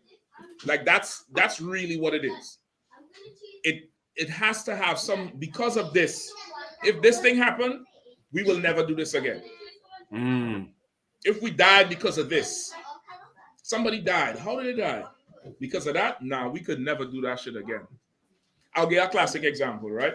I might have to go into the damn story. Anybody ever wondered why Benjamin is so hard against homosexuality and sodomy? I must have learned from the scripture in Judges. Come on, Brad, break it down real quick out. Right. There's some homosexuals in the city, and all the tribes went to, you know what? They raped the brothers. They raped the sister because they wanted the man. They raped the sister, killed her. The sister's father was a priest, I believe. He cut her body up into 12 pieces and sent it to all the tribes in Israel and said, this is what's going on in the land of Benjamin. What you're going to do? And every other tribe looked up and rolled on Benjamin. And that's what happened when you don't give evil people up.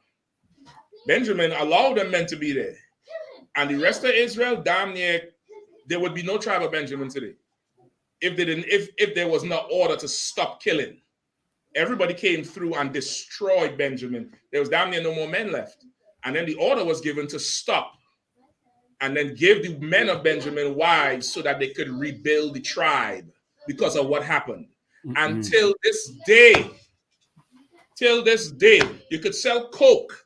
Buju went to jail for what? A cocaine deal. Right. Listen, before I saw the tape, I told the frame Buju.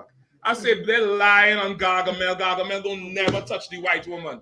I saw the tape, I was like, I should have known not to ever trust nobody now in the school. Gargamel in the damn garage. What's that? Is that good? All right, yeah, put that so and so. Coke, weed, anything.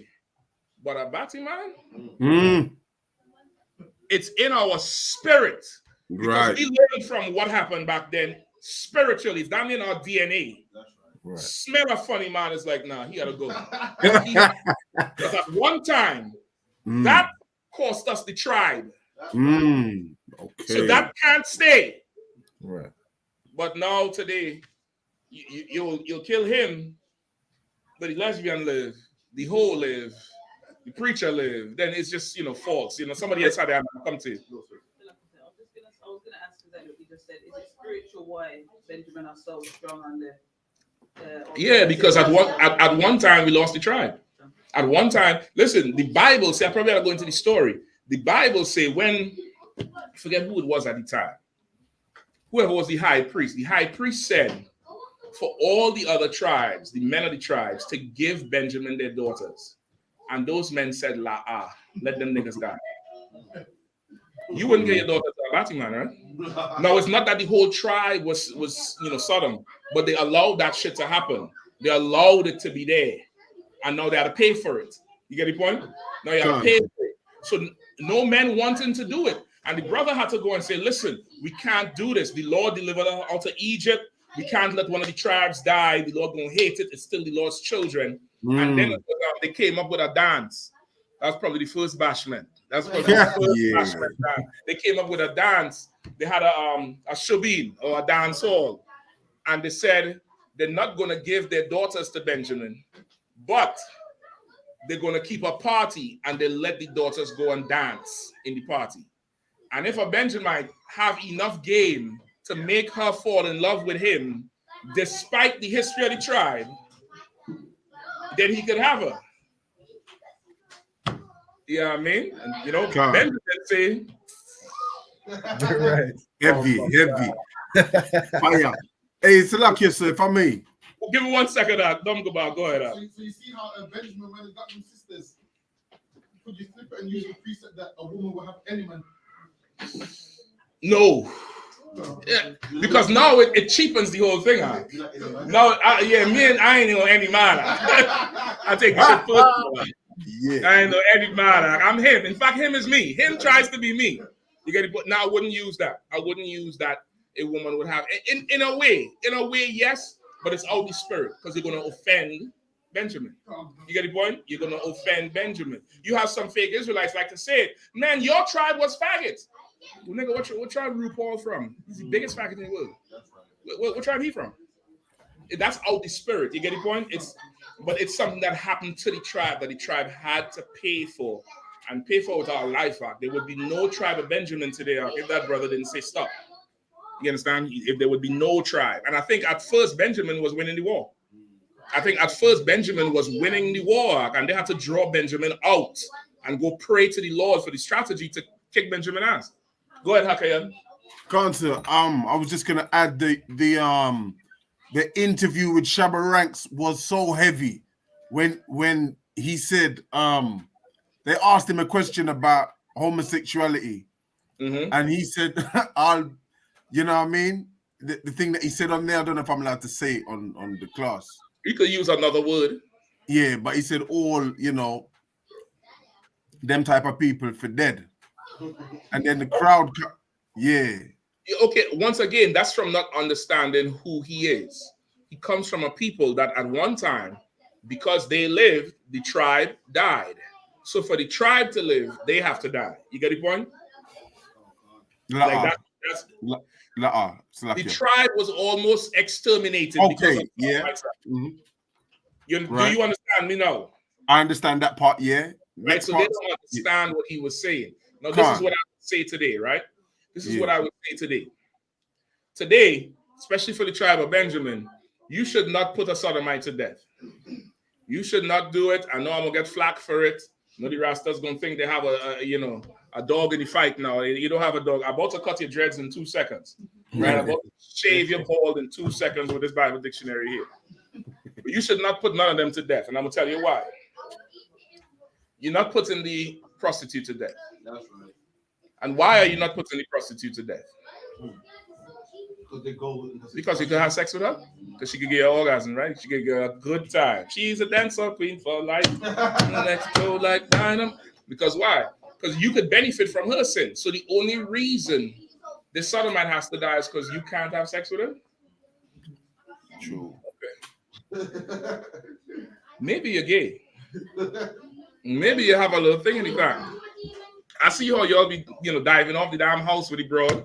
Who the hell want to have sex with a woman like that? That's how you have sex with who? So like that's how you have sex with a man. You gotta rough him up. You gotta climb up on the tree and dive off. And all them men, I look at them and they look real kind of suspecty. Real. Like you wouldn't want to leave your daughter with them niggas. Like no way.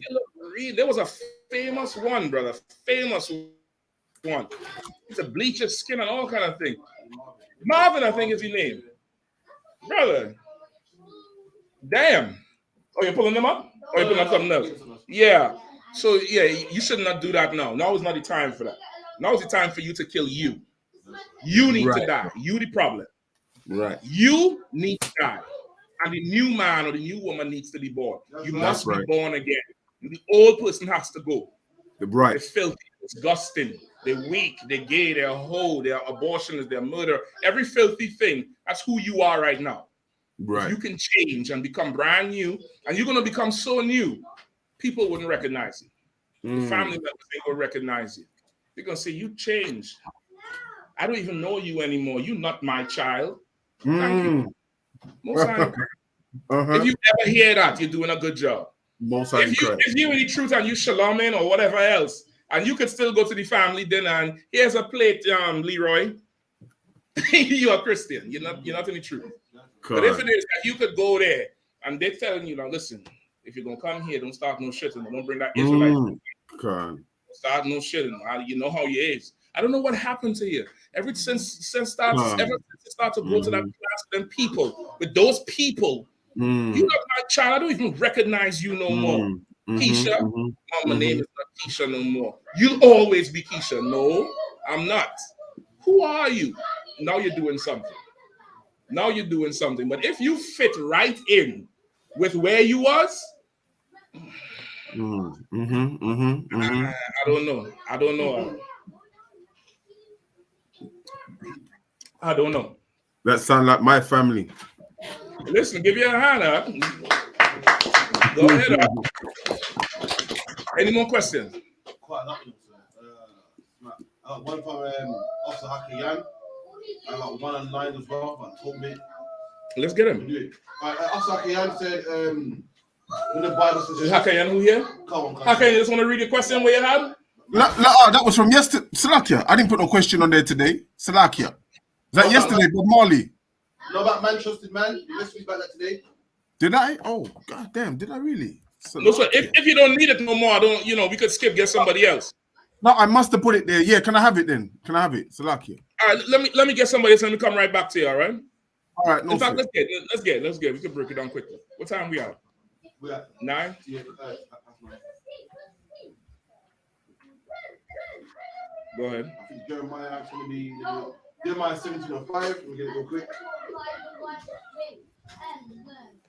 Jeremiah 17:5. And it reads like here. Thus saith the Lord, cursed be the man that trusteth in man, and maketh flesh his arm, and whose heart departed from the Lord. Mm-hmm. And you want a breakdown on this? I'll read it one more time. Thus saith the Lord, cursed be the man that trusteth in man, and maketh flesh his arm, and whose heart departed from the Lord. Cursed be the man that trusteth in man, and maketh flesh his arm. And what departed from the Lord? God. And whose heart departed from the Lord. And whose heart, which means his mind, departs from the Lord. So cursed be this man, meaning this man is going to get punished. There's a type of man or woman who trust in man. What does that part mean? Trust in man. Trust in man. Sorry, trust in man opposed to what God says. That's what it's talking about.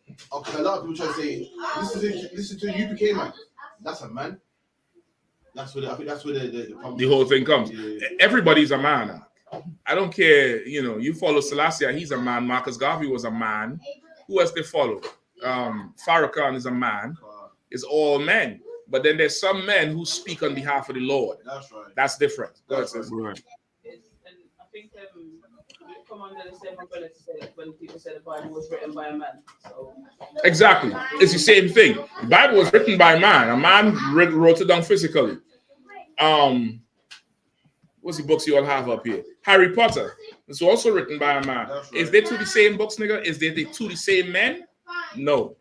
It's simple. And really, people who have that argument really just have no discipline. They don't want to yield to the authority. They want to do what who wants. They want to. And who are they? Man? A man. Oh. So when they say I don't follow no man, but you follow you. So are you not a man? By their own logic, they're not even men. They're not even masculine. You get the point? They're really effeminate. That's why they can't yield to another man. To follow another man's orders, you have to be a man. To take orders, to yield to a man who's better than you, you have to be masculine. You can't be feminine. Because if you're feminine, you're not going to want to follow the orders. No disrespect to the sisters, but femininity in a man causes rebellion. It causes something that you cannot.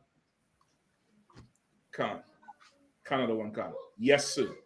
Canada one can't. And go to do whatever he tells you to do. You can't do that. You gotta huff and puff and reason and philosophize and find a way just not to do it. But let you tell it. If you tell somebody to do something, then that's, that word is gold. You're a hypocrite.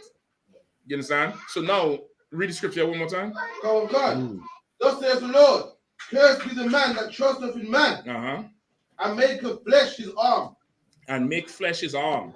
Meaning you're supposed to make the Lord your arm. That's right. But man makes flesh his arm, meaning you trust in the power of men and men's numbers and status and carnal power. You get the point? You trust in that. You don't trust in the Lord. Which scripture applies to a man saying, all right, you leave what you became man and say, listen, I hear that, but come on, man, that ain't gonna punish you for the man. Like, you trust in man, like you literally disregard what the scripture says, but believe his brother that is gave his word for it. Like, come on, man, I can't see God doing that to you, man. You know what I mean? That's loving. I wouldn't put that as trust in man. I'm gonna give you something else. This is more clear cut for trust in man. Everybody in here knows a brother or sister who is Muslim. I'm talking about an Israelite, a yard man, or somebody from tribe of Judah or Ephraimite who is Muslim. Why are they Muslim? Because Islam makes sense. Why are they Muslim? Because the Quran is prophetic and it has prophecy. Why do damn near everybody join Islam? Jail or intimidation or whatever. Because Islam is the what they call it? What do they say? The fastest growing religion. Yeah, full of cowards. That's right. Right. Catch them by themselves. Catch them by themselves. Mm. Catch them by their lonesome. Mm-hmm. How does the story go? But when they're in a pack, ooh, we watch out. Takbir! Allahu Akbar! Right. When you're in a pack, because you trust in man, you trust in manpower. Oh, okay. You get the point? That's what you trust in. You don't trust in the Lord. You trust in the power of man. And with that, you're going to get punished for doing that shit. You're going to get punished. You trust in man, right? All that manpower ain't helping Gaza. That's right. All that 500,000 on the bridge in London ain't helping the Gaza right now. It ain't stopping nothing. All the manpower you have, all the Arabs in Saudi Arabia, in Yemen, in Lebanon, all of that don't matter right now. They have to sit and watch the white man do that to them. I don't know. I'll serve the Lord with a small company of honorable men and watch the Lord bring COVID and kill everybody. That's right. That's what I'll do. I'll just do that shit. I'll do that thing and just watch the Lord give men in the UPK spiritual power, which I've seen already, where in one season, brother or sister, you should not do this. That's going to make the Lord angry. You're going to die. And in the next season, R.I.P. to so-and-so. Something with the little doves at the end. I've seen it. I've seen at Camp Park. Some devil came up to the camp with a knife. I ain't going to say the city. And start flicking the knife in front. Flicking over the knife. And out of nowhere, about 4 people just rushed him. Trashed him on the ground and left. Come to find out, these are people he's beefing with. That they just see him because they're driving by the camp. Right. Watching the camp, and somebody say, ain't that so-and-so? I've seen this shit happen now. I've heard another story about another camp. Dude come up in front of the camp threatening to shoot everybody. Nigga walk right up. Bow! Right in front of the camp. I don't need to trust in manpower. I could trust in the Lord. I could trust in the Lord. I don't need to trust in manpower. You get the point? So read the scripture one more time. Come on, Jeremiah 17:5. Thus says the Lord, cursed be the man that trusteth in man, and maketh flesh his arm. You make flesh your arm. Now you would now align yourself with the multitude just because it's a multitude and think there's real power in there. The Lord could just give everybody a disease and that'll be that. You're done. You're finished. And that's just it. You get the point? Go ahead. Put on time. And whose heart departed from the Lord. And your heart departs from the Lord. When you're in a multitude, the multitude doesn't consider what the Lord wants. You understand? And you will just follow suit. You will do whatever they do. And that'll be that. Your heart will depart from the Lord. You just learn to stand with the Lord. That's all. You out? All right. You have some shop there. Anybody who needs to roll because of time, you could go ahead and roll, all right? You have some shop there. So just keep an eye on the brother as you go. How far are you, Parker? Right across the street. Keep an eye on the brother, all right? One more question, Toby, I believe. Go ahead. It's good. Tobit chapter 1. I'm gonna find this. 4 verse 6, sir. Tobit 4 and 2. 4 and 2. 4 and 2. Come on. Book of Tobit, chapter 4 and verse 2. And said with himself, I have wished for death, Wherefore do I not call for my son Tobias, that I may signify to him of the money before I die? Read it one more time. Tobit chapter 4 and 2. And said with himself, I have wished for death. Wherefore do I not call for my son Tobias, that I may signify to him of the money before I die? And when he had called him, he said, My son, when I am dead, bury me, and despise not thy mother, but honor her all the days of thy life, and do that which shall please her, and grieve her not. All right, that verse 3 is a precept for honor thy mother and father. Okay, so you want to know who was it? Elazar. He wanted to know. He wanted to break down on this, right? 2 to 4. Okay, I'm looking for the precept. This was a time that was horrible for Israel. I mean, like any other time for our people, we're always living in a horrible time. All right, and in especially in the Apocrypha, and really in the whole Bible, you're gonna read the men always talking about how bad it is for the 12 tribes, how bad it is for Israel, why we suffering, why does it have to be this way? To the point where brothers was like, I wish I wasn't even born.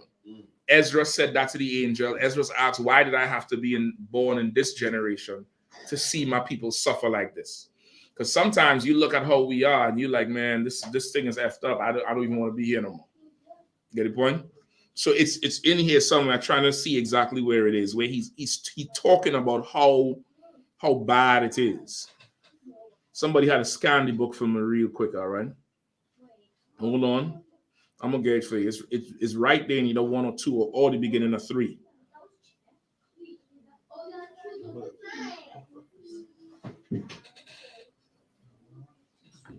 Oh, right there. Give me 3 and 1. Give me 3 and 1.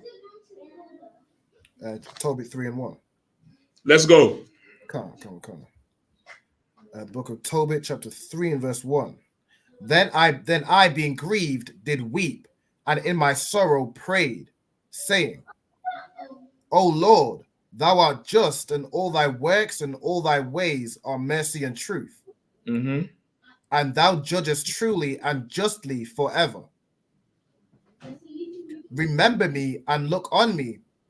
Punish me not for my sins and ignorances, and the sins of my father who have sinned before thee. For they obeyed not thy commandments, wherefore thou hast delivered us for a spoil, and unto captivity, and unto death, and for a proverb of reproach to all the nations among whom we are dispersed. Now thy judgments are many and true. Deal with me according to my sins and my fathers, because we have not kept thy commandments, neither have walked in truth before thee. This is a level to reach on now. This is in line to what you was talking about before, Dumgabar, with the rebellion of the slave. Like, if you could now understand why we're here, you start to appeal to the Lord on a different level and ask for mercy for what you did. You're going to be like, I was wrong. Please have mercy on me. But now, if you had to punish me, go ahead, because I know I was wrong. I can't fight it. You get the point? So this is the level he's on here, and you'd find this in many precepts, many scriptures, where brothers is really now reached a point where you realize why it's happening. You understand? So he going through hell here further. Let me see if I get one more verse.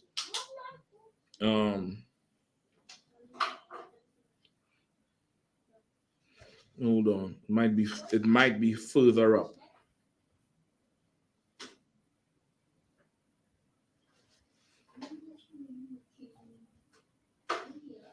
Go to chapter 1.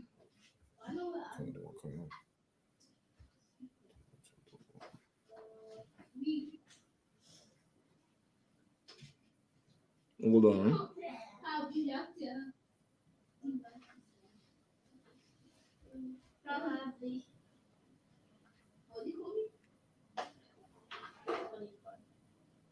Hold on, no, not chapter 1. I think that's it right there in chapter 3.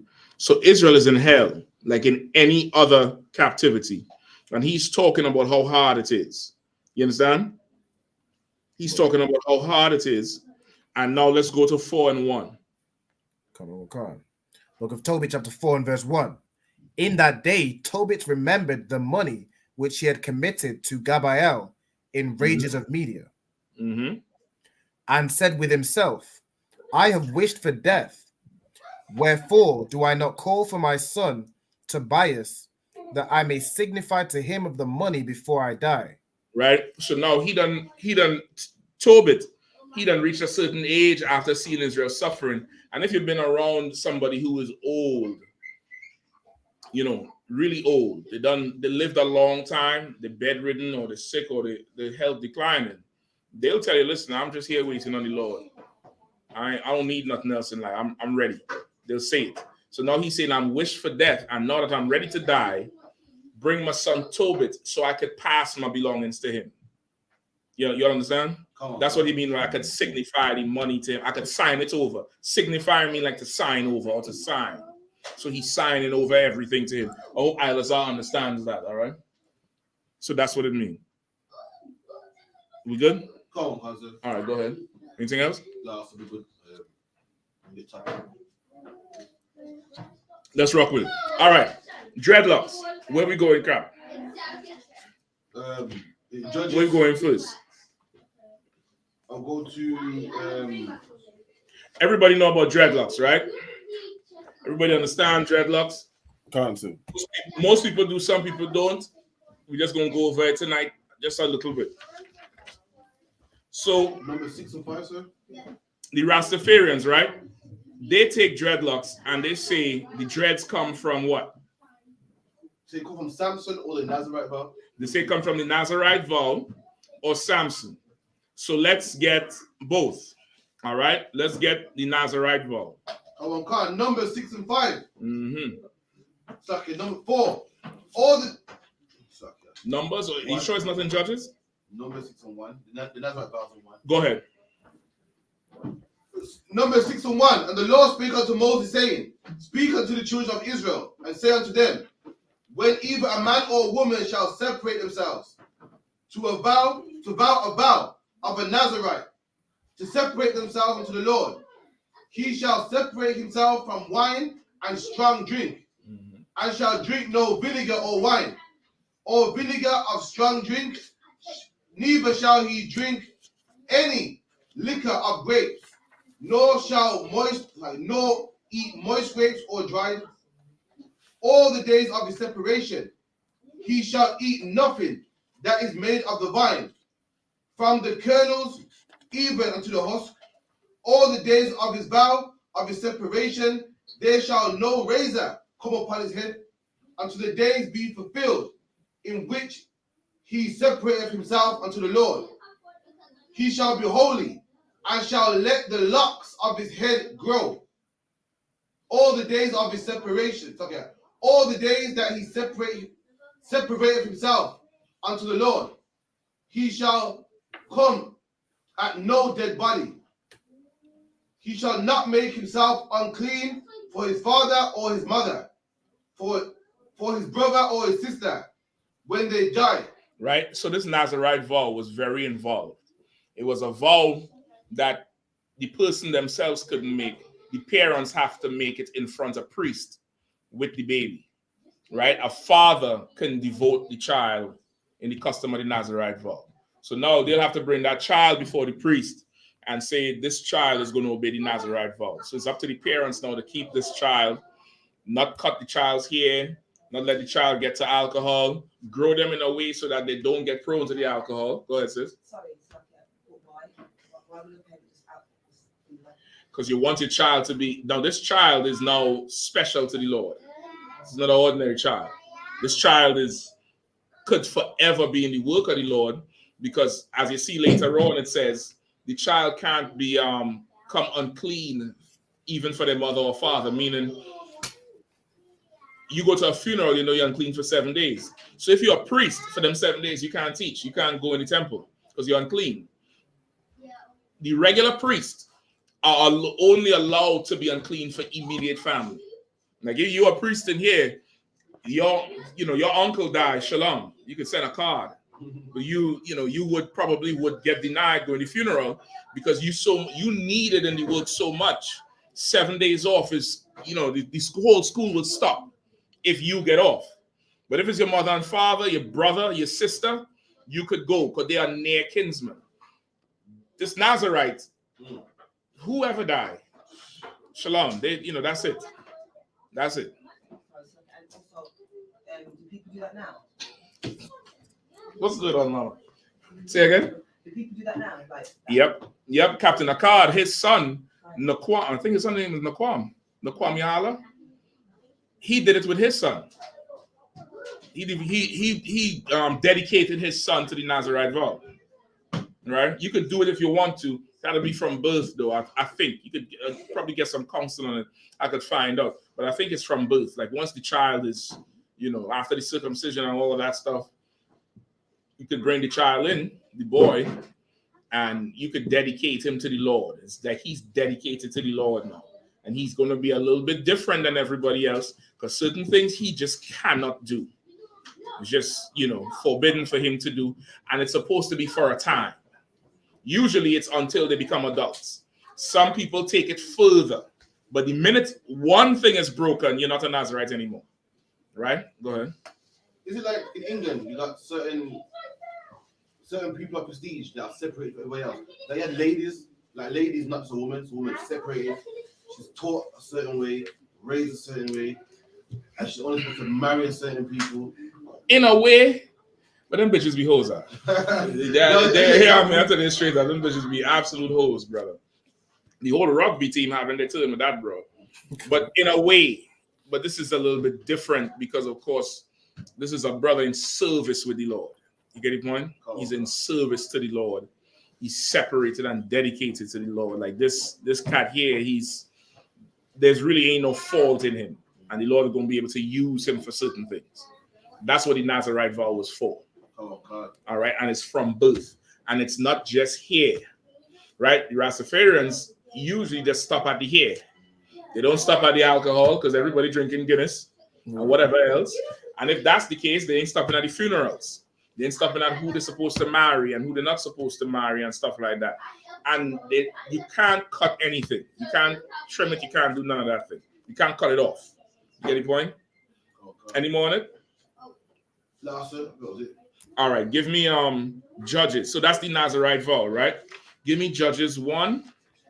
Hold on. I could go straight to 16, I think. Hold on.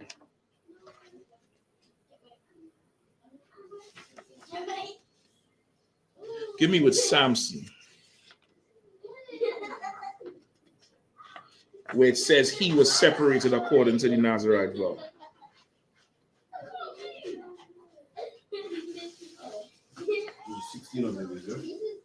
Is it all the way down to 16? Hello, Sampson starts something like 15.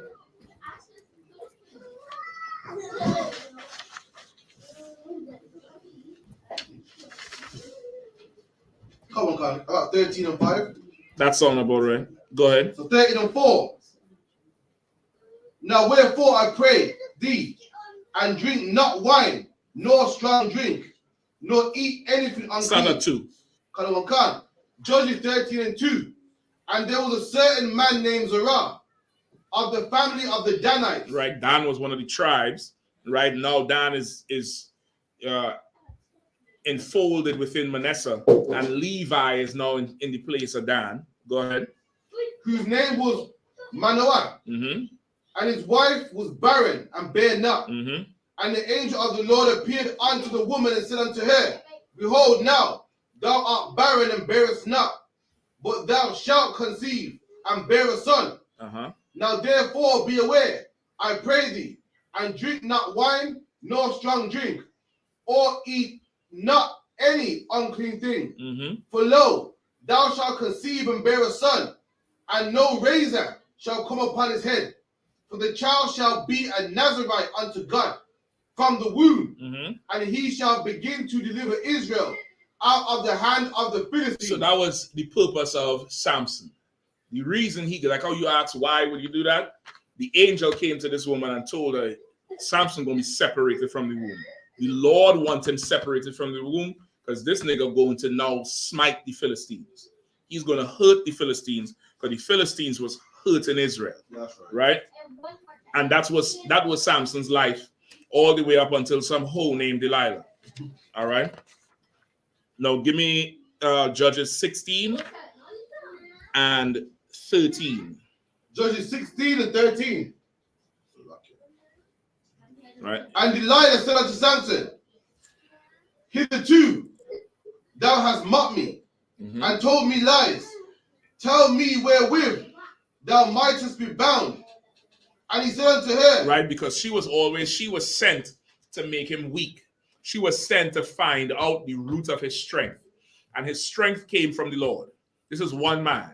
Just in contrast to the scripture we just read about man making man his flesh and counting in numbers, this was one man who could take on a whole army, right? And it's really not far-fetched today. It's really not that far-fetched today. You look at the NFL, the American Football League, National Football League. If you see how those brothers play, these brothers are absolute machines. You also saw the video with Cam Newton where the 5 men jumping. He wasn't on the ground or nothing. And I don't think people understand the NFL player is not a regular man. You probably don't want to. You probably have to shoot that nigga. I'm telling you straight up. They're not regular people. You get the point? And you see the things we do as Israelites athletically. Think if we eat right and obey the Lord. In a war, you probably could kill 50 men. You think about one of them men, you drop them in Ethiopia right now with Somalians. What happening? So Usain Bolt ran 100 meters in 10 seconds. That's crazy. No, put some armor on him and a sword. And just put him in Mogadishu. What they're doing to stop him? Nothing. You get the point? So Samson was like that. He was built like that. And they sent this hoe in there to figure out where he getting his strength from. And of course, he being an Israelite was lying to her because he already knew what she was on. But of course, she gave him the sweet wine, so he getting weak. He's getting weak. Keep going. Come. And he said unto her, if thou weavest the 7 locks of my head with the web, and she fastened it with a pin, and said unto him, the Philistines be upon thee, Samson. And he awakened out of his sleep, and went away with the pin of the beam, and with the web. And she said unto him, how canst thou say, I love thee, when thy heart is not with me? Right, because he lied to her again, right? He lied to her again. He said, just take this and stick the spin in it, and it'll weaken me. She said, listen, Samson, the Philistines is upon thee. He get up ready to go fight. She's like, man, you don't love me. How you could love me and you ain't telling me the truth? Now, we could go back up to 13 where it says, and he said unto her, if thou weavest the 7 locks of my head with the web. So now the Rastafarians look at this with the Nazarite vow. Say, don't cut the hair. No razor. It says no razor comes in the hair. It don't say nothing about no comb. They add the comb in. Again, rebelling. Go ahead. The Rasta say, going up to say a razor type, the comb is a razor, they say? That they say is nonsense. I don't know how the hell a comb could be a razor. If a comb is a razor, then why there ain't no razor comb crime? Why is knife crime? Why is, with a razor crime? Why there ain't nobody stabbing nobody with a goddamn comb? I'm gonna comb you to death. Why nobody doing that? The comb is not a razor. It comes from the rebellion against the Christians, right? It comes from it where the Christianity, you had to shape up and cut your hair and look like a good little boy. It comes from that rebellion. The Bible doesn't say nothing about comb. It says razor. You get the point? So now let's get the locks. Somebody look up in the dictionary and give me locks. Strong as well. Okay. Let me get the dictionary meaning of locks first. You don't have to pull that up. Somebody could read it. Whoever is on, somebody could just read it, all right? What do I want in here? Locks is in here too? Cardo Concert. In the Zondervan Compact Dictionary. No, not that one. Not that one. Give me just regular locks. In the dictionary, regular dictionary.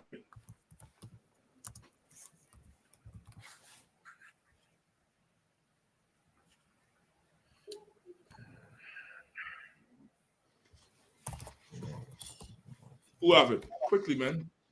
Somebody put it up for me out. Taking a little too long, all right?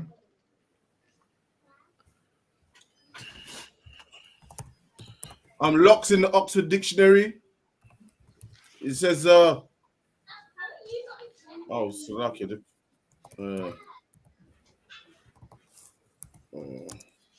All right, I'm gonna find it out. Come on, what's going on here? Locks, a ringlet of hair. Yeah. Where you reading from? The Mariam. Wait, where does it say? I didn't see that. A ringlet of hair. Right, a ringlet of hair or a clump of hair. Hold on, what are you doing? Nice. Oh, good. Yeah, go ahead. You can click on it because that's the same dictionary I have on my phone. Oh, it's locks, a ringlet of hair. What else does it say? That had fallen on her neck. For example, hair on her head. Locks up by matting, braiding, or twisting. Several ways to save your dreadlocks. For locks broken at the root, wait for hair grow enough to braid. Right. So the reference to locks being the dreadlocks is more modern. Locks is typically a clump of hair or braided hair. That's why everybody know the nursery rhyme Goldilocks. Remember Goldilocks and the Three Bears? The Goldilocks had dread. Goldilocks had braided golden hair. Her hair was actually the original Goldilocks, the old school one. The hair was braided. Locks today, they tell you it could also be dreadlocks because of the Rastafarian movement. But locks is just a clump of hair. You go to the barber, he's shaving off large clumps of your hair. Your locks are on the floor. That's a lock is hair. It's just a clump of hair. Now they saying it's dreadlocks. All right. Give me Bible dictionary. Come. All right. Compact Bible dictionary. Yep. So this is the Bible dictionary, Zondervan Bible dictionary. You all should get this. A lot of the breakdowns in here are accurate and true. Some of them are absolutely not, but the ones we tell you for sure work. And this is breaking down locks in here. All right, it's defining locks. Go ahead, Good on, Khan. Okay, it says mechanical. I don't think this is the one. Read it nice and loud, please. A mechanical device for fasting. That's not the one, though. I don't think so. Can you read it, brother, please? Salakia. A mechanical device for fastening a city gate or a door. Go ahead. The primitive locks used to fasten city gates consisted simply of heavy beams of wood, the end of which were dropped into slots cut into masonry of the gate. Then it says Nehemiah 3 and 15. That's fine. You could stop right there. You have a mechanical lock that you would use to lock a gate. You could put a picture of a mechanical lock on the screen, all right? Everybody know what a mechanical lock is. You use it to lock a gate, a padlock, or one of them locks with the combination. The big thick U-shaped thing with the bottom piece. That's one definition of a lock, right? You lock it, you put your key in, you unlock it, all right? Hakayan, go on to the next definition, number 2. Karawan Khan. Nehemiah 3. I'm gonna let somebody in the class grab it for me, all right? If you could, yeah. One of the brothers in the back there. One of the get him to one of the young men, because they probably ain't never seen it. Either one of y'all could read it. Just show him where locks is and let him read the second definition. You can read it if you want to in a while. You can go ahead and read. Let the young man read. Let one of the young brothers read out. Just show him. You see where locks is at the bottom? Go to the next page where it says 2. Read it nice and loud, all right? Reference the hair, okay? Nice. Give me a louder than that. That's not a good locker. I don't know what you're showing me there. That's what locks look like in the UK? Correct. You sure? So you don't have a padlock? You don't use them things no more? Yeah. Okay, that's a locker. I don't know what you were showing me before. All right, that's a regular locker, right? Go ahead and read it nice and louder, please. Reference to the hair, Uh-huh. locks renders several different. Hold on now. Don't go by. You skipping now. Start at where it says 2. You see where it says 2? Read right there. All right, I'll take that then. Go ahead. Locks renders several different head words, numbers. 6, 5. The term indicated, the unshorn, and disheveled, locks of the Nazareth in Judges. Right. So the term indicates the unshorn or the disheveled locks of the Nazarite Sampson. That's what it's talking about. Is there any more on it? You could skip the precept. Just read the definition. Okay, so it's how don't say the braided locks. The what? The braided locks. The what? The braided locks. Not dreadlocks. It's the disheveled or the unshorn locks of Sampson. The braided locks. Go ahead. Of the Nazareth, Sampson in Ezekiel. Right. So it's the braided locks of the Nazarite Sampson and also Ezekiel. Remember Ezekiel in the beginning, it said the angel took him away into a vision and grabbed him by his locks and carried him away. It says that in Ezekiel. The Bible's locks are braids. It's braided locks. It's disheveled, unshorn because it's not cut, and disheveled because anybody who braids the hair, you lay down a few days, a week pass, what's that to happen? It's to get fuzzy. It's a little fuzzy. That's what it is. That's the locks of the Bible. Samson had 7, meaning 7 braids. He would get his hair braided, 7 cornrows. That's what he had. And then he would get it locked and unlocked. You get the point? Dreadlocks cannot be unlocked. Dreadlocks is all the way locked. Give me the weaving. Give me the precept. Right? Somebody read back for me Judges 13. Slack it, Judges 16 and 13. Come on. The book of Judges, chapter 16 and verse 13. Pull up the strong. Go ahead, please. Come on, sir. And Delilah said unto Samson, hitherto thou hast mocked me and told me lies. Tell me wherewith thou mightest be bound. And he said unto her, if thou weavest the 7 locks of my head with the web. That's what he said. He said, if you weave the 7 locks of my head with the web, if you braid my 7 locks with the web. That's what he told her, and we're going to get it here now. You have it? You got to make that fully big on the screen, all right? You might have to zoom in. Okay.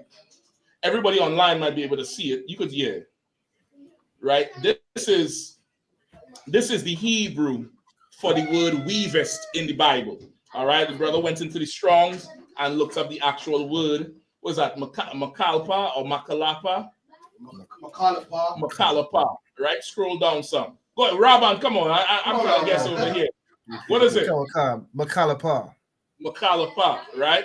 That's the name, that's the word for weave or braid. All right. It's a feminine noun from the word, scroll up. From the word, what's that? Kalapa, right? Scroll down. Number 1, braid, lock, plait of hair. That's the locks that Samson had. That's right. Samson did not have dreadlocks. He had locks that could be braided, or Benjamin says, say plait. Come, let me plait your hair. They have plaits. Locks is braids. The whole way they lock. Even Judite said, man, go find a sister to lock your hair down.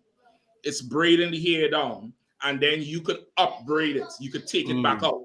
Just like with a lock, you could do what? You could lock it and unlock it. Right. So now, when you go back to that first definition, Hakayan, read the first definition again.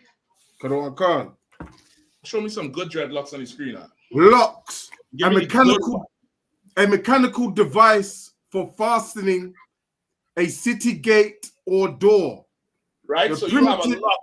Hold on. You have a lock, a mechanical device for fastening a city gate or door. Even these locks here, these is this commercial pretty shit. This is not really dreadlocks. This is just, metro locks or something. This new age metro shit. That ain't dreadlocks. Give me real dreadlocks. Like that dread who was talking last night about Bob Marley father. That is dreadlocks, sir. Yeah, give me that one. I'll take that one. All right, you might be able to zoom right there on the screen. Or no, you can't do that. Do it faster. Okay. All right, the brother about to show you all.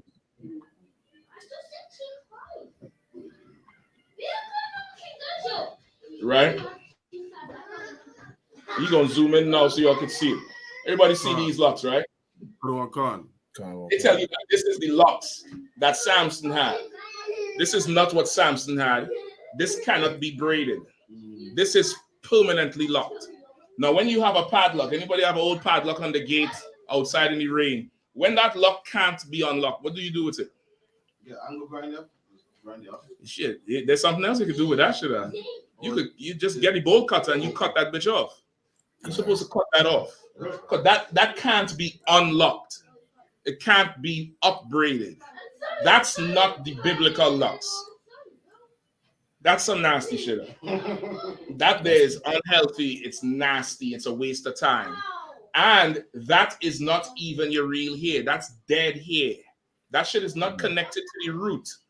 The shit is not connected to the root. It could bust. It's hair that with dirt and grease and grime is just compacted together. You comb a dread hair out, his hair would just be a big afro. It wouldn't be that thing he have grown for 10, 15 years. All that is just dead hair. It's dead hair and it doesn't affect nothing. It gives the appearance of something that's old and ancient, where it's really something that's, without spirit, without life. It's really, you're covered in something dead. You're covered in something dead. Give me this last precept here. Give me Paul his hair. So, lucky Captain, are you finished with the definition on the content? Yeah, please. So what? No, sir. The primitive locks used to fasten. No, I'm done with that. Oh, you done? Okay. So, yeah. Got it. Give me You know which one I'm talking about? Absalom.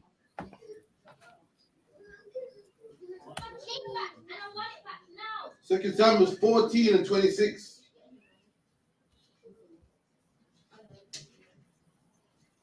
And when he pulled his hair, for it was at every year's end. Right. David's son Absalom, one of David's son Absalom, he would grow hair. His hair would grow so much. And it would grow so much that it was heavy on his head. It was heavy, and every year he would cut his hair. Read it. Come on. And when he pulled his hair, for it was at every year's end that he pulled it, because the hair was heavy on him. Therefore, he pulled it. He weighed the hair of his head at 200 shekels after the king's weight. You understand? He weighed his hair, and his hair weighed 200 shekels, whatever that is. Absalom had long ass hair. He braided that hair up in our custom, but it would get so long every year, just heavy on him, or it's just too much. He would cut it after every year, and it would weigh so much. Your hair could grow, and the Lord won't give you whatever it needs to grow to. But hold on, whatever it would need to grow to. You get the point? But you don't have to put yourself through that dreadlocks thing. That's dead hair, and furthermore, it has nothing to do with the Lord. It's not biblical. It's really something that's man-made, and it's probably part of the reason why Tribe of Benjamin can't fully come all the way into it, because we so bought into the Selassie Rasta nonsense. When them dreadlocks ain't got nothing to do with the Bible. That's right. All right. We good with that. Next week, all right? With that, pass the class over to Priest and Officer Dungoba.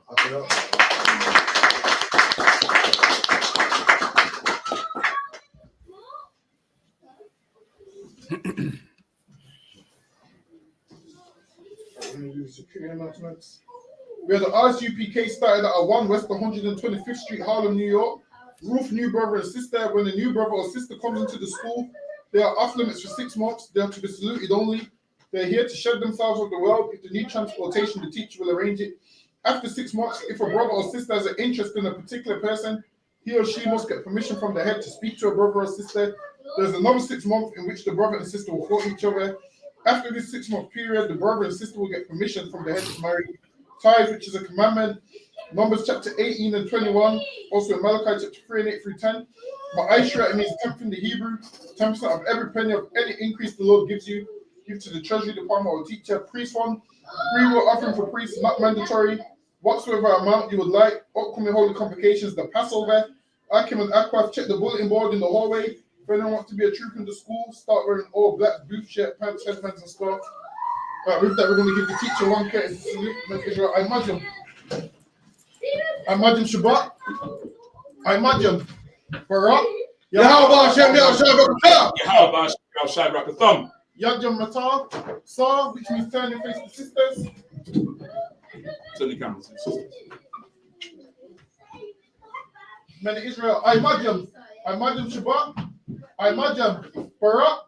Yahweh Hashem Yajam Matar. Cast dismissed.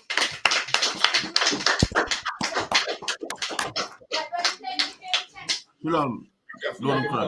Priest for this one.